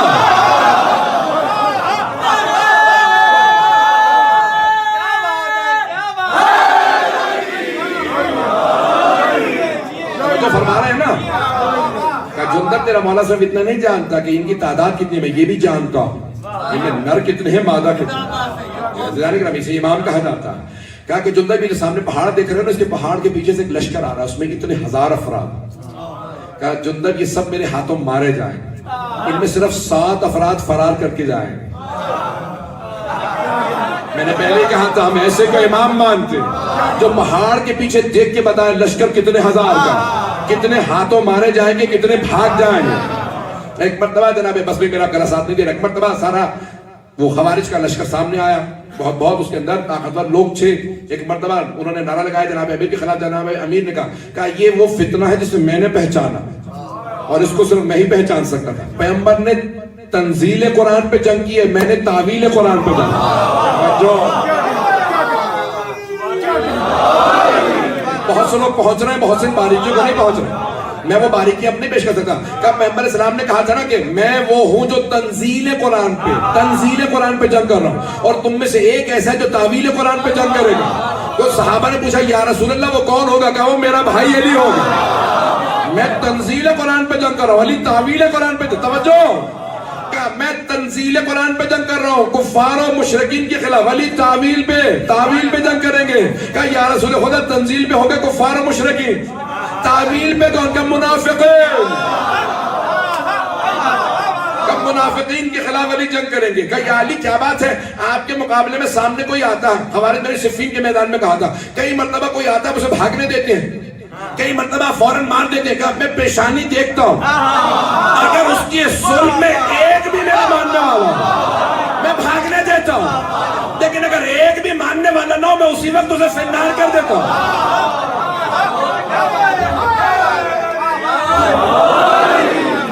پیشانی سے صلب کو پڑھتا بات پہنچ رہی ہو نہ پہنچ رہی.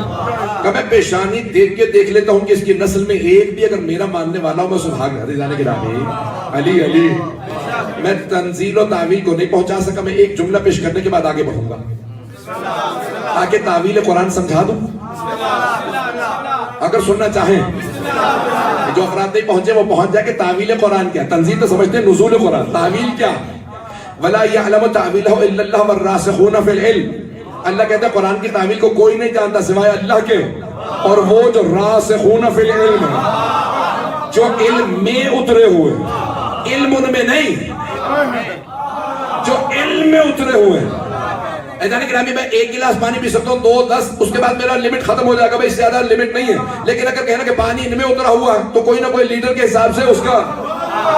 لیکن اگر کہیں کہ مولانا پانی میں اترے ہوئے ہیں اب معلوم نہیں ہے دریا ہے کنواں ہے سمندر ہے یا نہیں. اللہ نے کہا کہ ان میں علم نہیں یہ علم میں اترو.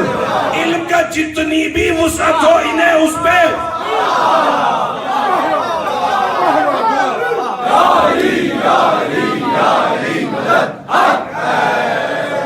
پہنچ رہی ہے نا. اس کی تعویل کو کوئی نہیں جانتا. قرآن کی تعویل کو کوئی نہیں جانتا سوائے اللہ کی اور وہ جو راسخون فی العلم جو علم میں اترے ہوئے.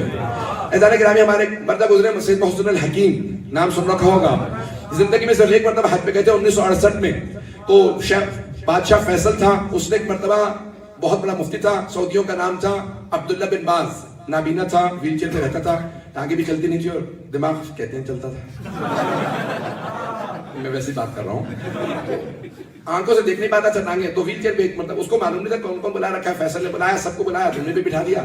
ایک مرتبہ کہا بھی سب کا تعارف کروا دیں کون کون ہے. تو فیصل نے کہا بھی یہاں پہ شیعوں کے بہت بڑے ایک عالم دین ہیں اور ان کا نام ہے سید محسن الحکیم.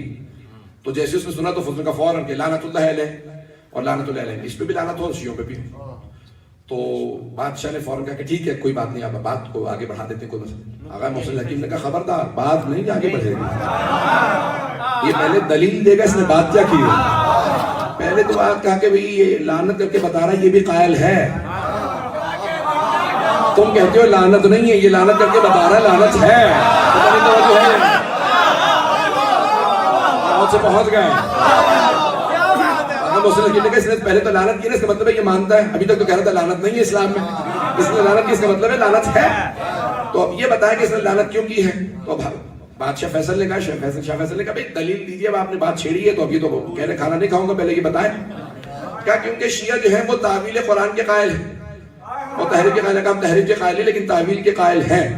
دلیل کیا ہے قرآن کی تعویل کی کہ قرآن میں تعویل ہے؟ اللہ کہہ رہے صرف اللہ جانتا ہے کہ نہیں راسخون فی العلم بھی جانتے ہیں. آقا حکیم نے جواب دیا، سید محسن الحکیم طباطبائی حکیم نے کہا کہ نہیں اللہ جانتا ہے اور راسخون فی العلم یعنی اہل بیت. کہا کہ نہیں کوئی نہیں جانتا سوائے اللہ کے. کہا اچھا ٹھیک ہے تجھے عربی آتی ہے؟ محسن حکیم بھی عرب تھے، عراقی تھے، وہ بھی عرب تھا. اس نے کہا کیا مسئلہ، ان کیا مطلب کہ مجھے عربی آتی، میں ہوں عرب. کہا نہیں میں تجھ سے عربی میں کوئی سوال کرنا چاہ رہا ہوں، عربی آتی ہے تجھے؟ کہاں عرب ہوں. کیا قرآن جانتا ہے کہ حافظ کل قرآن ہوں؟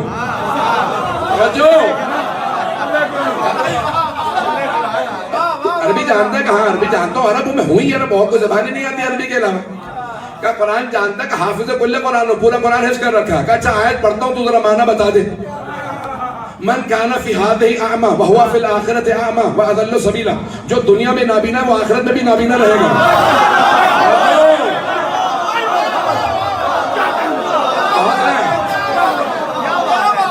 جو دنیا میں من کان فی ہذہ اعمی، جو دنیا میں نابینا ہے وہو فی الآخرۃ اعمی، وہ آخرت میں بھی اندھا ہی رہے گا. واضل سبیلا، اور بہت ہی بری جگہ پہ اس کا انجام قرار پائے گا، یعنی جہنم میں جائے گا. توجہ ہو. کیا بتائیں اس کی تعویل کیا؟ اب پریشان کا کوئی جواب نہیں آ رہا. اگر کہہ لے کہ نہیں اسی طرح سے اس کو لیا جائے گا تو پھر تو نابینا ہے. اب بہت پریشان. فیصل نے پوچھا بھئی آئے تو واقعاً پریشان کون ہے؟ کہا تو ہمارا سب سے بڑا مفتی ہے، جواب دے. کا جواب مجھے خود نہیں آ رہا. تو فیصل نے خود پوچھا کہ آپ بتائیے جواب کیا؟ کہ ہمارے امام نے بتایا جو دنیا میں علی کی ولایت کا اندھا ہو.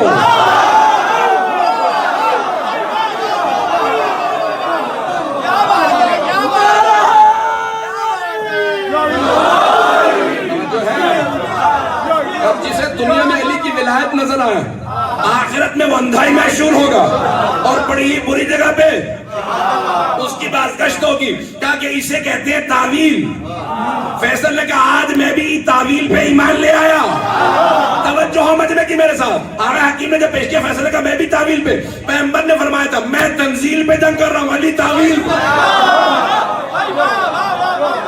آپ سمجھ میں آیا؟ میں ایک سوا گھنٹہ بول چکا ہوں، چلیں گے کچھ دیر؟ مجھے لگتا ہے آپ تھک گئے. جناب امیر نے کہا میں تعویل قرآن پہ جنگ کروں گا. ایک مرتبہ جناب امیر نے کہا کہ تیار ہو جاؤ، تم مقابلے پہ آئے ہو، تمہیں بتاتا ہوں کہ آج علی کون. گرامی چند ہی گھنٹوں کے اندر دیکھا پورا میدان لاشوں سے بھرا کہ تمام کے تمام افراد کو جناب امیر علیہ السلام نے، کچھ افراد بھاگنے لگے کہ بھاگتے ہوئے کو مار دو. 7 افراد فرار کیے، ان میں سے ایک عبدالرحمن بن ملجم ملعون تھا. کہا یہ فرار کیا؟ کچھ نے کہا صرف 3 افراد نے فرار کیا. وہاں پہ بھی دوبارہ 3 اب مجھے اس سے بحث نہیں کون سے 3 افراد تھے. بہرحال کی چند افراد فرار کر کے بھاگ گئے. وہاں سے جب چلے گئے جناب امیر نے کہا واپس چلو. کہا میں واپس اب کوفے جاؤں گا. میں نے پوری جنگ کو یہاں پہ سب چھوڑ دیا کیونکہ میرے سینے میں دم نہیں ہے. جب میں جنگ پڑھتا ہوں تو میں نے پہلے کہا کہ مجھے جنگ پھر میں پورے سینے سے پڑھتا ہوں. جناب امیر علیہ السلام واپس کا کوفے چلو. کہا میرے بیٹوں سے کہہ دو کہ میرے ساتھ چلے. سارے لشکر سے کہا واپس چلو. راستے میں ایک مرتبہ آئے ایک مقام پہ. کہا بیٹا حسن مجتبیٰ میرا آرام کا بہت جی کر رہا. جناب سرور کائنات جب بھی آرام کرنا چاہتے تھے تو جناب امیر کے زانوں پہ سر رکھتے تھے، اور جب بھی جناب امیر آرام کرنا چاہتے تھے امام حسن مجتبیٰ فوراً کہتے میرا بیٹا میرا آرام کا جی کر رہا ہے، کتنے دن سے مسلسل جنگوں میں ہوں، آج آرام کا جی کر رہا ہے. جناب امام حسن مجتبیٰ نے کہا فوراً خیمہ نصب کرو، میرے بابا تھک گئے. اور فوراً اپنے بابا کے سر پہ ہاتھ رکھے، بڑے تعظیم سے امام حسن مجتبیٰ بیٹھے. جناب امیر کچھ دیر آرام کرتے رہے، پھر اٹھے. اٹھنے کے فوراً بعد ایک مرتبہ عبداللہ بن عباس راوی کا دیکھا مولا کے آنسو بہ رہے. جب آنسو بہتے دیکھے تو جناب عبداللہ بن عباس کہتے ہیں کبھی ہم نے امیر کو اس طرح سے روتے نہیں دیکھا کہ بلند آواز سے رو. جناب امیر رو رو کے ایک مرتبہ کہنے لگے میرا بیٹا حسین کہاں ہے؟ تمام کے تمام اصحاب نے کہا مولا کیا بات ہے؟ کہا میرے بیٹے حسین کو بلا دو. جیسے ہی امام حسین علیہ السلام تشریف لائے تو مولا نے رو رو کے کہا بیٹا میں نے ابھی خواب دیکھا ہے کہ اس میدان میں خون بھرا ہے اور آپ کھڑے ہیں اور بار بار مجھ سے کہتے ہیں بابا میری مدد کے لیے. تو کہا کہا بیٹا یہ میدان کربلا ہے، جب بیٹا وہ وقت آئے گا آپ کی شہادت کا تو آپ کیا کیجئے گا؟ مولا حسین نے کہا بابا میں صبر کروں، بابا آپ مجھے صبر کرنے والوں میں پائیں گے۔ بس بھائی بے شک لائٹ پہ رہنے دیجیے گا، ذرا بے شک نہ بجھائیں، میں پیش کرنا چاہ رہا ہوں، تفصیل سے مسائل پڑھنا چاہ رہا ہوں، کتنا رہے گا؟ توجہ ہے میرے ساتھ ہے ذرا، ہاں جائیے گا ذرا کچھ دیر چلیے گا۔ جناب امیر علیہ السلام کی عظمت کیا ہے؟ جناب امیر جب کوفے میں آئے تو ایک مرتبہ اپنے بیٹوں سے کہا مجھے میری بیٹیاں بہت یاد آ رہی ہیں، یا مجھے اپنی بیٹیاں بہت یاد آ رہی ہیں۔ امام حسن مجتبیٰ نے کہا بابا اگر آپ کہیں میں جا کے مدینے سے بہنوں کو لے آؤں؟ کہا بیٹا آپ میری بیٹیوں کو لے آئیے، اور پھر جملہ کہا علیک باللیل، لیکن بیٹا رات میں سفر کیجیے، بیٹا رات میں سفر کیجیے، دن میں سفر نہ کیجیے۔ کہا بابا جان جیسے آپ کہیں۔ بیٹیوں کو باپ سے بہت محبت ہوتی ہے، لیکن اگر باپ علی جیسا ہو اور بیٹیاں جناب زینب ام کلثوم جیسی ہوں تو پھر محبت اور زیادہ بڑھ جاتی ہے۔ امام حسن مجتبیٰ مدینے پہنچے، ساری بہنوں سے کہا بابا نے آپ کو سب کو کوفے بلایا ہے۔ ساری بیٹیوں نے کہا کہ ہم سب کے سب جانا چاہتے ہیں، بابا کی زیارت کرنا چاہتے ہیں۔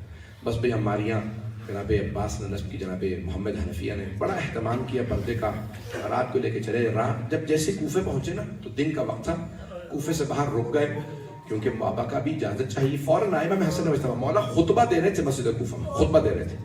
جیسے ہی امام حسن مجتبیٰ کو دیکھا کہ یہ مدینے سے واپس آ گئے تو فوراً دوبارہ رو کے کہا علیک باللیل، بیٹا رات میں کوفے میں آئیے گا، ابھی دن میں کوفے میں وارد نہ ہوئیے گا۔ مولا نے آواز دیا ہے کوفے والوں آج رات کوئی اپنے گھروں سے باہر نہ نکلے، آج نبی کی نواسیاں کوفے میں آ رہی ہیں، آج میری بیٹیاں کوفے میں آ رہی ہیں، خبردار کوئی اپنے گھروں سے باہر نہ نکلے۔ مولا خود کوفے سے باہر گئے اور ایک مرتبہ امام حسن مجتبیٰ سے کہا بیٹا زینب کی اونٹنی کی مہار میرے ہاتھ میں دے۔ کتنی عظمت ہے جناب زینب کبریٰ کی۔ اونٹنی کی مہار ہاتھ میں لی، کہا میں اپنی بیٹیوں کو خود کوفے میں لے کے جاؤں گا۔ مولا نے اونٹنی کی مہار ہاتھ میں لی، بڑے اہتمام سے بڑے احترام سے، اگر دیکھ سکے تو میری طرف دیکھیے گا۔ ایک مرتبہ اونٹنی کی مہار تھا، رات کا وقت ہے، مولا خود اپنے بیٹوں کے ساتھ اپنی بیٹیوں کو لے کے آ رہے ہیں۔ جیسے ہی کوفے میں وارد ہوئے تو آواز دی بیٹی زینب ذرا اماری کا پردہ ہٹائیے گا۔ بی بی نے کہا جی بابا جان فرمائیے۔ پردہ ہٹایا، جیسے دیکھا کہا جی بابا جان فرمائیے۔ کہا بیٹی دیکھ لیجئے یہ کوفے کا پہلا چوک ہے۔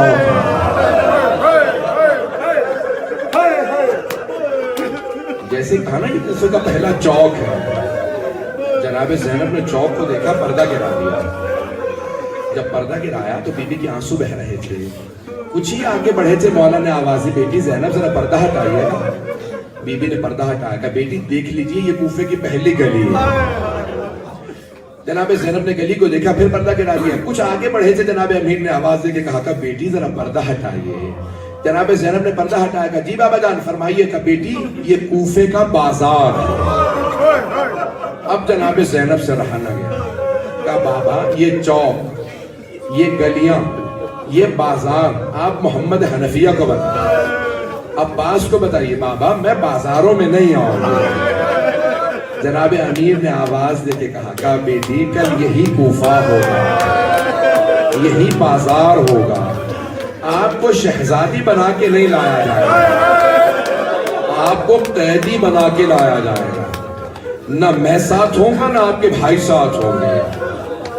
بس بھئی میں جملے پیش کر رہا ہوں، وقت گزرتا رہا۔ ایک مرتبہ جناب عباس علیہ السلام آئے جناب سید الشہداء کے پاس۔ مولا نے کہا عباس جانے سے پہلے، پانی لانے کی اجازت ہے جنگ کی نہیں، جانے سے پہلے ذرا ایک مرتبہ زینب سے الوداع کر دیجیے۔ ایک مرتبہ جناب عباس اس خیمے کے باہر آ کے کھڑے ہوئے جہاں جناب زینب جی، باہر سے کہا بی بی الوداع، بی بی میں جا رہا ہوں پانی لانے کے لیے۔ جناب زینب نے فوراً کہا عباس جانے سے پہلے ذرا ایک مرتبہ خیمے میں آ جائے۔ جناب زینب نے دونوں باہیں جناب عباس کے گلے میں ڈالی۔ 22 سال چھوٹے ہیں جناب عباس جناب زینب سے۔ بی بی نے آغوش میں پڑا ایک سوال کیا، کہا عباس مجھے بابا نے جب میں پہلی دفعہ کوفے آئی نا تو کہا تھا زینب آپ کو قیدی بنا کے لایا جائے، کہا عباس مجھے یقین تھا مجھے قیدی بنایا جائے گا کیونکہ بابا نے فرمایا تھا، لیکن عباس میں سوچا کرتی تھی کس کی ہمت ہوگی مجھے قیدی بنائے، میرا عباس جیسا بھائی ہے۔ لیکن عباس ابھی جب آپ نے کہا نا بی بی الوداع، مجھے یقین ہو گیا وہ وقت بڑا قریب ہے جب مجھے قیدی بنایا جائے گا۔ جناب عباس کے آنسو بہنے لگے، برداشت نہیں کر سکے، بہت روئے، چلے گئے، بس میں نے تمام کیا۔ ایک مرتبہ 11 محرم کو بی بی کو قیدی بنایا گیا، ساری بیویاں ایک مرتبہ کوفے لائی گئیں۔ ایک اگر دیکھ سکے تو دیکھیے گا، ہاتھوں میں پھول نہیں تھے، ہاتھوں میں پتھر تھے۔ علی کی بیٹیوں کا استقبال ہو رہا تھا، چاروں طرف سے پتھر آ رہے تھے، لوگ باغیوں کے نعرے لگا رہے تھے۔ اچانک آواز آئی، السلام علیکہ یا ابا عبداللہ الحسین۔ ایک مرتبہ جناب زینب نے امام سجاد سے پوچھا، بیٹا سجاد، اس غربت کے عالم میں کس نے میرے بھائی کو سلام کیا ہے؟ جب سب پتھر مار رہے ہیں، ایک مرتبہ جناب سید سجاد نے کہا، پھوپھی اماں ذرا کوفے کے دروازے پہ دیکھے، ایک سر لٹکا ہوا ہے۔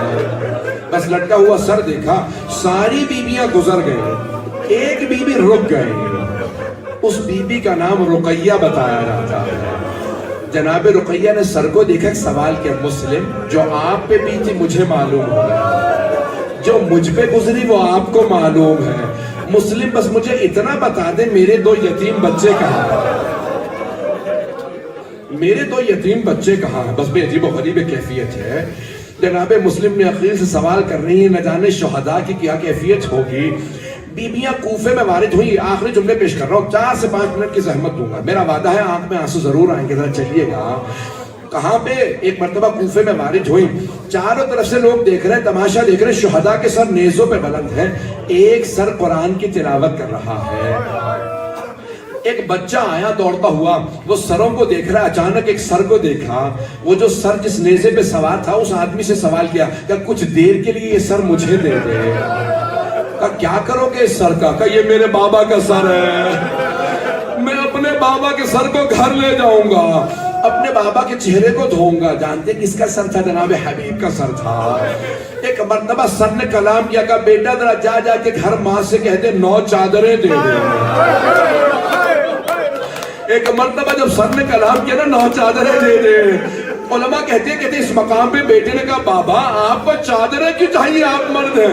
کہا بیٹا علی کی بیٹیاں اس مجمع عام میں موجود ہیں۔ اجرکم اللہ، اجرکم اللہ۔ عجیب و غریب کیفیت ہے آج کوفے کے اندر۔ بس میں آخری جملہ پیش کر رہا ہوں، ایک مرتبہ دربار میں لایا گیا، دیکھنا چاہتے ہیں میں آخری جملے پیش کر رہا ہوں، بس میں آخری جملے سن لیجیے۔ دربار میں لایا گیا، میں نے کہا مسجد کوفہ تب تک دربار ہے جب اہل بیت کی توہین ہوتی رہی۔ عبید اللہ ابن زیاد ملعون تخت پہ تھا، جب بیویوں کو لا کے بٹھایا گیا، مولا سجاد کو زمین پہ بٹھایا گیا۔ ایک مرتبہ جب وہ کلام کر رہا تھا، اس نے کہا کہ خدا نے مار دیا آپ کے بھائی کو۔ بیوی نے ایک مرتبہ کہا خدا لعنت کرے میرے بھائی کے قاتل پہ۔ اس نے کہا لعنت کیوں کر رہے؟ بیوی نے کہا تجھے کیا تکلیف ہے، میں اپنے بھائی کے قاتل پہ لعنت کر رہی ہوں۔ کہا نہیں روک دیا جائے۔ اچانک جناب زینب کبریٰ کھڑی ہو کے کہا اے لوگوں سنو، میں علی کی بیٹی ہوں۔ بیوی نے ایک مرتبہ خطبہ دیا، کہا اے لوگوں میں محمد مصطفیٰ کی نواسی ہوں۔ بیوی نے خطبہ دینا شروع کیا۔ ایک وہاں نابینا صحابی تھے، امیر المومنین کے نام تھا عبداللہ مکفوف۔ انہوں نے آواز دے کے کہا یہ کون ہے جو علی کے لہجے میں خطبہ دے رہا ہے؟ علی کی شہادت کو 20 برس سے زیادہ ہو چکے، یہ کون علی کے لہجے میں خطبہ دے رہا ہے؟ ایک مرتبہ کسی نے کہا یہ علی کے لہجے میں علی کی بیٹی بول رہی ہے۔ وہ جناب عبداللہ مکفوف کھڑے ہو کے کہا اے عبید اللہ ابن زیاد، تو نہیں جانتا یہ علی کی بیٹی ہے؟ تو انہیں دربار میں لے آیا، تو نہیں جانتا کہ جناب امیر کو کتنی محبت تھی بیٹیوں سے۔ ایک مرتبہ عبید اللہ ابن زیاد نے کہا عبداللہ مکفوف کو مار دو، لے جا کے قتل کر دو۔ بہت شجاع تھے، نابینا ہو گئے تھے، ایک تیر لگا جمل میں، ایک صفین میں، گھر آئے، بیٹا نہیں تھا، بیٹی سے کہا کہ بیٹی ذرا بتاتی رہنا جب یہ حملہ کرے میں مقابلہ کروں گا، تلوار کھینچی۔ بیٹی نے کہا بابا بات کیا ہے؟ کہا علی کی بیٹیاں دربار میں آ گئی۔ جناب عبداللہ مکفوف نے تلوار کھینچی، کہا علی کی بیٹیوں کو دربار میں لے آئے ہیں۔ میں چاہے نابینا ہوں لیکن مجھ میں غیرت باقی ہے۔ تلوار کھینچی، ایک ظالم سے مقابلہ کرتے رہے، مارتے رہے۔ بیٹی نے کہا بابا آج پہلی مرتبہ میرا جی کرتا میں آپ کا بیٹا ہوتی میں مقابلہ کرتے ہیں۔ کہ نہیں بیٹی اگر ہو سکے اپنی چادر زینب کو دے دے۔ کہ بیٹی اپنی چادر جناب زینب کبریٰ کو دے دے۔ تجھے احساس نہیں ہے بیٹی، تو جانتی نہیں یہ علی کی بیٹیاں ہیں۔ اے میری بیٹی، ان کی ماں کا جنازہ رات میں اٹھا تھا۔ بس بھی عجیب و غریب کیفیت ہے، بڑا اہتمام کیا۔ جناب عبداللہ مکفوف نے مقابلہ کیا، کچھ دیر مقابلہ کرتے رہے، پھر شہید کر دیا گیا۔ مولا سجاد علیہ السلام نے کہا کوفے والو، تمہیں نہیں معلوم ہم کون ہیں۔ میں آخری جملے کو پیش کرنا چاہتا ہوں، اس کے بعد میں چند دعا میں سخت مسائل پڑھنے والا، مجھے معاف کیجیے گا۔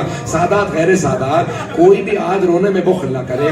سادات تو اپنے اجداد کو یاد کر کے گریہ کریں گے، لیکن کوئی بھی اہل بیت کے مصائب سنے، چاہے مانتا ہو نہ مانتا ہو، اس کا دل ضرور روئے گا۔ کون ہے آل محمد؟ جب ایک مرتبہ سب دیکھ رہے تھے نا یہ کوئی بیویاں ہیں، تو کوئی سوال کر رہا تھا کون بیویاں ہیں، کون سے علی کی بیٹی ہیں؟ کہا تمہیں نہیں معلوم وہ جو کوفے میں حکومت کرتے تھے؟ کہا ایسا بھی وقت آنا تھا علی کی بیٹیاں قیدی بن کے آئیں؟ کہا یہ وہی بیویاں ہیں جن کے بابا پردے کا اہتمام کرتے تھے۔ جناب ام کلثوم کھڑی ہو گئی، کہا بابا 19ویں رمضان کو آپ میرے مہمان تھے، بابا آج میں آپ کی مہمان ہوں۔ الا لعنت اللہ علی القوم الظالمین وسيعلم الذين ظلموا اي منقلب ينقلب۔ میں نے سارے مسائل چھوڑ دیے، ہاتھوں کو بلند کیجیے گا، کوئی نہ اٹھے گی۔ جب جناب مسلم ابن عقیل کی شہادت کی خبر آئی تھی تو جناب سید الشہداء نے جناب عباس سے کہا عباس آج یہاں خیمے نصب کر دو، آج ہم یہیں رکیں گے۔ ہاتھوں کو بلند کر کے دیکھیے گا، حاجات طلب کر لیجئے گا۔ جناب سید الشہداء نے کہا عباس خیمے نصب کر دو۔ ایک مرتبہ کہا عباس ذرا میری بہنوں کو بلا دو۔ جناب زینب کبریٰ کو بلایا جناب عباس نے، آئیں جناب زینب کبریٰ۔ دیکھا جناب سید الشہداء بہت غمگین ہے۔ کہا بھیا کیا بات ہے؟ کہا کوفے سے بہت بری خبر آئی ہے۔ جناب زینب کبریٰ سمجھ گئی کہ جناب مسلم کی شہادت ہو گئی ہو۔ جناب سید الشہداء نے کہا بہن ذرا رقیہ کو میری بہن کو بتا۔ جناب زینب اس خیمے میں آئیں جہاں جناب رقیہ تھی۔ کہا رقیہ بھیا نے بلایا ہے۔ جناب رقیہ زوجہ ہیں جناب مسلم کی، ان کی بیٹی کا نام ہے عاتق۔ بیٹی سے کہا بیٹی ماموں نے بلایا میرے ساتھ چلو۔ جیسے ہی جناب سید الشہداء نے بہن کو آتا دیکھا مسند سے کھڑے ہو گئے۔ پوری خبر بڑی مشکلوں سے دی جاتی ہے۔ سید الشہداء نے نہیں کہا جناب مسلم شہید ہو گئے، ہاتھوں کو بلند کر کے بہتر دیکھیے گا۔ ایک مرتبہ جناب مسلم کی یتیمہ کے سر پہ ہاتھ رکھا۔ جب سر پہ ہاتھ رکھا نا جناب عاتقہ ہاشمی بچی تھی، فوراً سمجھ گئی۔ ایک مرتبہ کہا مامو جان میرے بابا خیریت سے؟ آپ نے میرے سر پہ ایسے ہاتھ رکھا جیسے یتیموں کے سر پہ ہاتھ رکھا۔ جناب سید الشہداء نے کہا بیٹی اپنے آپ کو یتیم نہ سمجھنا، ابھی مامو زندہ۔ ایک مرتبہ جناب سید الشہداء نے کہا جناب زینب سے بہن ذرا میری صندوقچی لا دیجئے۔ جب بی بی صندوقچی لے کے آئی نا، دیکھیے گا میری طرف، مولا نے اس میں سے 2 بالیاں نکالی، اپنے ہاتھوں سے جناب عاتقہ کے کانوں میں بالیاں پہنائی۔ کیوں؟ بچی یتیم ہو گئی نا، تو مولا نے ہاتھوں سے اپنے جناب عاتقہ کے کانوں میں بالیاں پہنائی۔ جب بالیاں پہنائی نا تو وہاں قریب میں ایک 3.5 برس کی بچی کھڑی دیکھ رہی تھی۔ وہ دیکھ رہی تھی کہ اگر کوئی بچی یتیم ہو جائے اس بچی کے سر پہ شفقت کا ہاتھ رکھا جاتا، اسے نئی بالیاں پہنائی جاتی۔ جب شام غریبہ آئی وہ بچی انتظار میں تھی کہ آج میں یتیم ہو گئی ہوں، میرے سر پہ کوئی شفقت کا ہاتھ رکھے گا، مجھے کوئی نئی بالیاں پہنائے گا۔ بی بی انتظار میں تھی کہ میرے بابا کا یہ کردار تھا، یتیم بچیوں کے سر پہ ہاتھ رکھتے، نئی بالیاں پہناتے۔ اتنے میں شمر آ گیا۔ جب شمر نے بی بی کے سر پہ ہاتھ رکھا، بی بی کا بالوں کو چھڑانا مشکل ہو گیا۔ جب اس نے کانوں سے بالیاں اتاری، بی بی نے رو کے آواز دی چچا عباس۔ پروردگار واسطہ اس یتیمہ کا،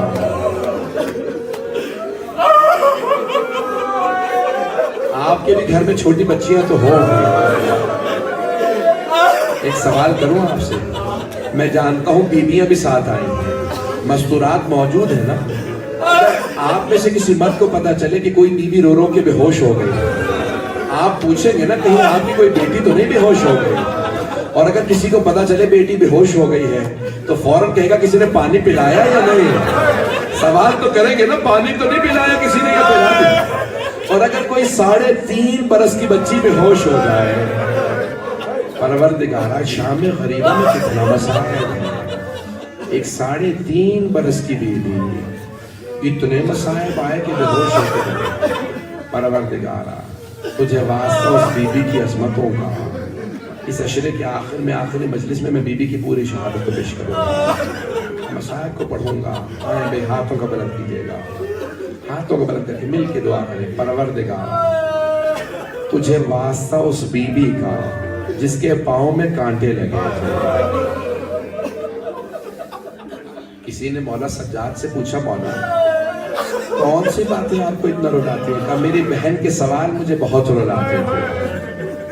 پروردگارہ کیا کیا سوال کیے اس نے؟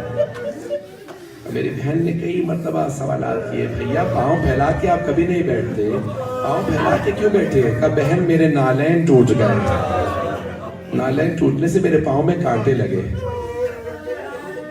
کہا میری بہن نے ایک ایک میرے پاؤں سے کانٹا چنا۔ مولا اس میں رونے کی بات کیا؟ رونے کی بات یہ ہے کہ میری بہن کے پاؤں میں بھی کانٹے لگے تھے، لیکن میری بہن کے پاؤں سے کوئی کانٹے نکالنے والا نہیں، کیونکہ میرے ہاتھ میرے توق میں بندھے ہوئے تھے۔ پروردگارا کتنے مظالم ہیں اس سن میں، اتنا ظلم، اتنی کم سنی کے اندر اتنا بڑا ظلم۔ پروردگارا واسطہ سید الشہداء کی عظمتوں کا ہم سب کو امام زمانہ کا ظہور دیکھنا نصیب فرما، دشمنان اہل بیت کو نیست و نابود فرما، داعش کو غارت فرما، مؤمنین کی حفاظت فرما۔ میں دیکھ رہا ہوں ابھی تک آنکھوں میں آنسو ہے۔ صرف ایک سوال کروں گا آپ سے، آپ نے مصائب سنے ہیں نا؟ آپ نے دیکھا تو کچھ نہیں، آپ نے صرف مصائب سنے، آپ ایسے رو رہے ہیں۔ مولا سجاد نے آنکھوں سے سب کچھ دیکھا۔ پروردگارا واسطہ اس امام کا جو پوری زندگی روتے رہے، پروردگارا ہمیں سب کو زندگی میں امام حسین کی بار بار زیارت نصیب فرما، آخرت میں ان کی شفاعت نصیب فرما، دشمنان اہل بیت کو نیست و نابود فرما، مؤمنین کی حفاظت فرما، جتنے مومن و مومنات یہاں موجود ہیں کسی کی کسی دعا کو رد نہ فرما۔ پروردگارہ سب کی دعائیں مستجاب فرما، جو بے اولاد ہیں انہیں اولاد عنایت فرما، مقروضوں کے قرض ادا فرما، پریشان حالوں کی پریشانیاں دور فرما، مریضوں کو شفائے کاملہ عاجلہ عنایت فرما۔ پروردگارہ آپ لوگ اگر تھک نہ گئے آخری واسطہ پیش کروں گا، مجھے معاف کر دیجیے گا اگر آپ تھک گئے ہوں۔ پروردگارہ واسطہ شام کے اس لحظے کا جب شام میں حلب کے مقام پہ کسی عیسائی خاتون نے، ایک مصر خاتون نے، بوڑھی خاتون تھی، جناب علی اکبر کے سر کو دیکھتی جا رہی تھی۔ جب جناب لیلا نے دیکھا نا یہ دیکھ ہی جا رہی ہے سر کو، جناب علی اکبر کے تو سوال کیا کہ کیا بات ہے، کیوں دیکھ رہی ہو؟ کون سمجھائے جناب لیلا کو بیٹے کو اب نظر نہیں لگے گی، اب تو بیٹا شہید ہو گیا، لیکن ماں کا دل تڑپ کے کہا کیا بات ہے، کیوں دیکھ رہی ہو؟ اس بوڑھی عیسائی خاتون نے کہا بی بی کوئی بات نہیں، میں تو اپنے خدا سے دعا مانگ رہی تھی کہ اس جوان کے مرنے سے پہلے اس کی ماں مر گئی۔ جناب لیلا نے تڑپ کے کہا نہیں، ماں زندہ۔ پروردگارہ کیسی کیسی آزمائشیں ماں پہ آئی۔ پروردگارہ جناب لیلا کی عظمتوں کا واسطہ، ان کے علی اکبر کا واسطہ، ہماری گنہگار آنکھوں کو امام زمانہ کی زیارت نصیب فرما۔ پروردگارہ مولا کا ظہور دیکھنا نصیب فرما، جنت البقیع جنت معلیٰ دوبارہ تعمیر ہوتا دیکھنا نصیب فرما۔ پروردگارہ آج جنت البقیع میں امام جب جائیں گے تو دیکھیں گے تو صحیح نا کہ وہاں پہ ٹوٹی ہوئی قبریں ہیں، دنیا میں ہر جگہ چراغ جل رہے ہیں، نہیں ہے تو جنت البقیع میں چراغ جلانے کی اجازت نہیں ہے۔ پروردگار ہمارے مقامات مقدسہ کی حفاظت فرما، اس امام باقی کو ترقی عنایت فرما، خدمت کرنے والوں کی توفیقات میں اضافہ فرما، ہم سب کی عاقبت بخیر فرما۔ ربنا تقبل منا انك انت السميع العليم بحق محمد وآله الطيبين الطاهرين المعصومين۔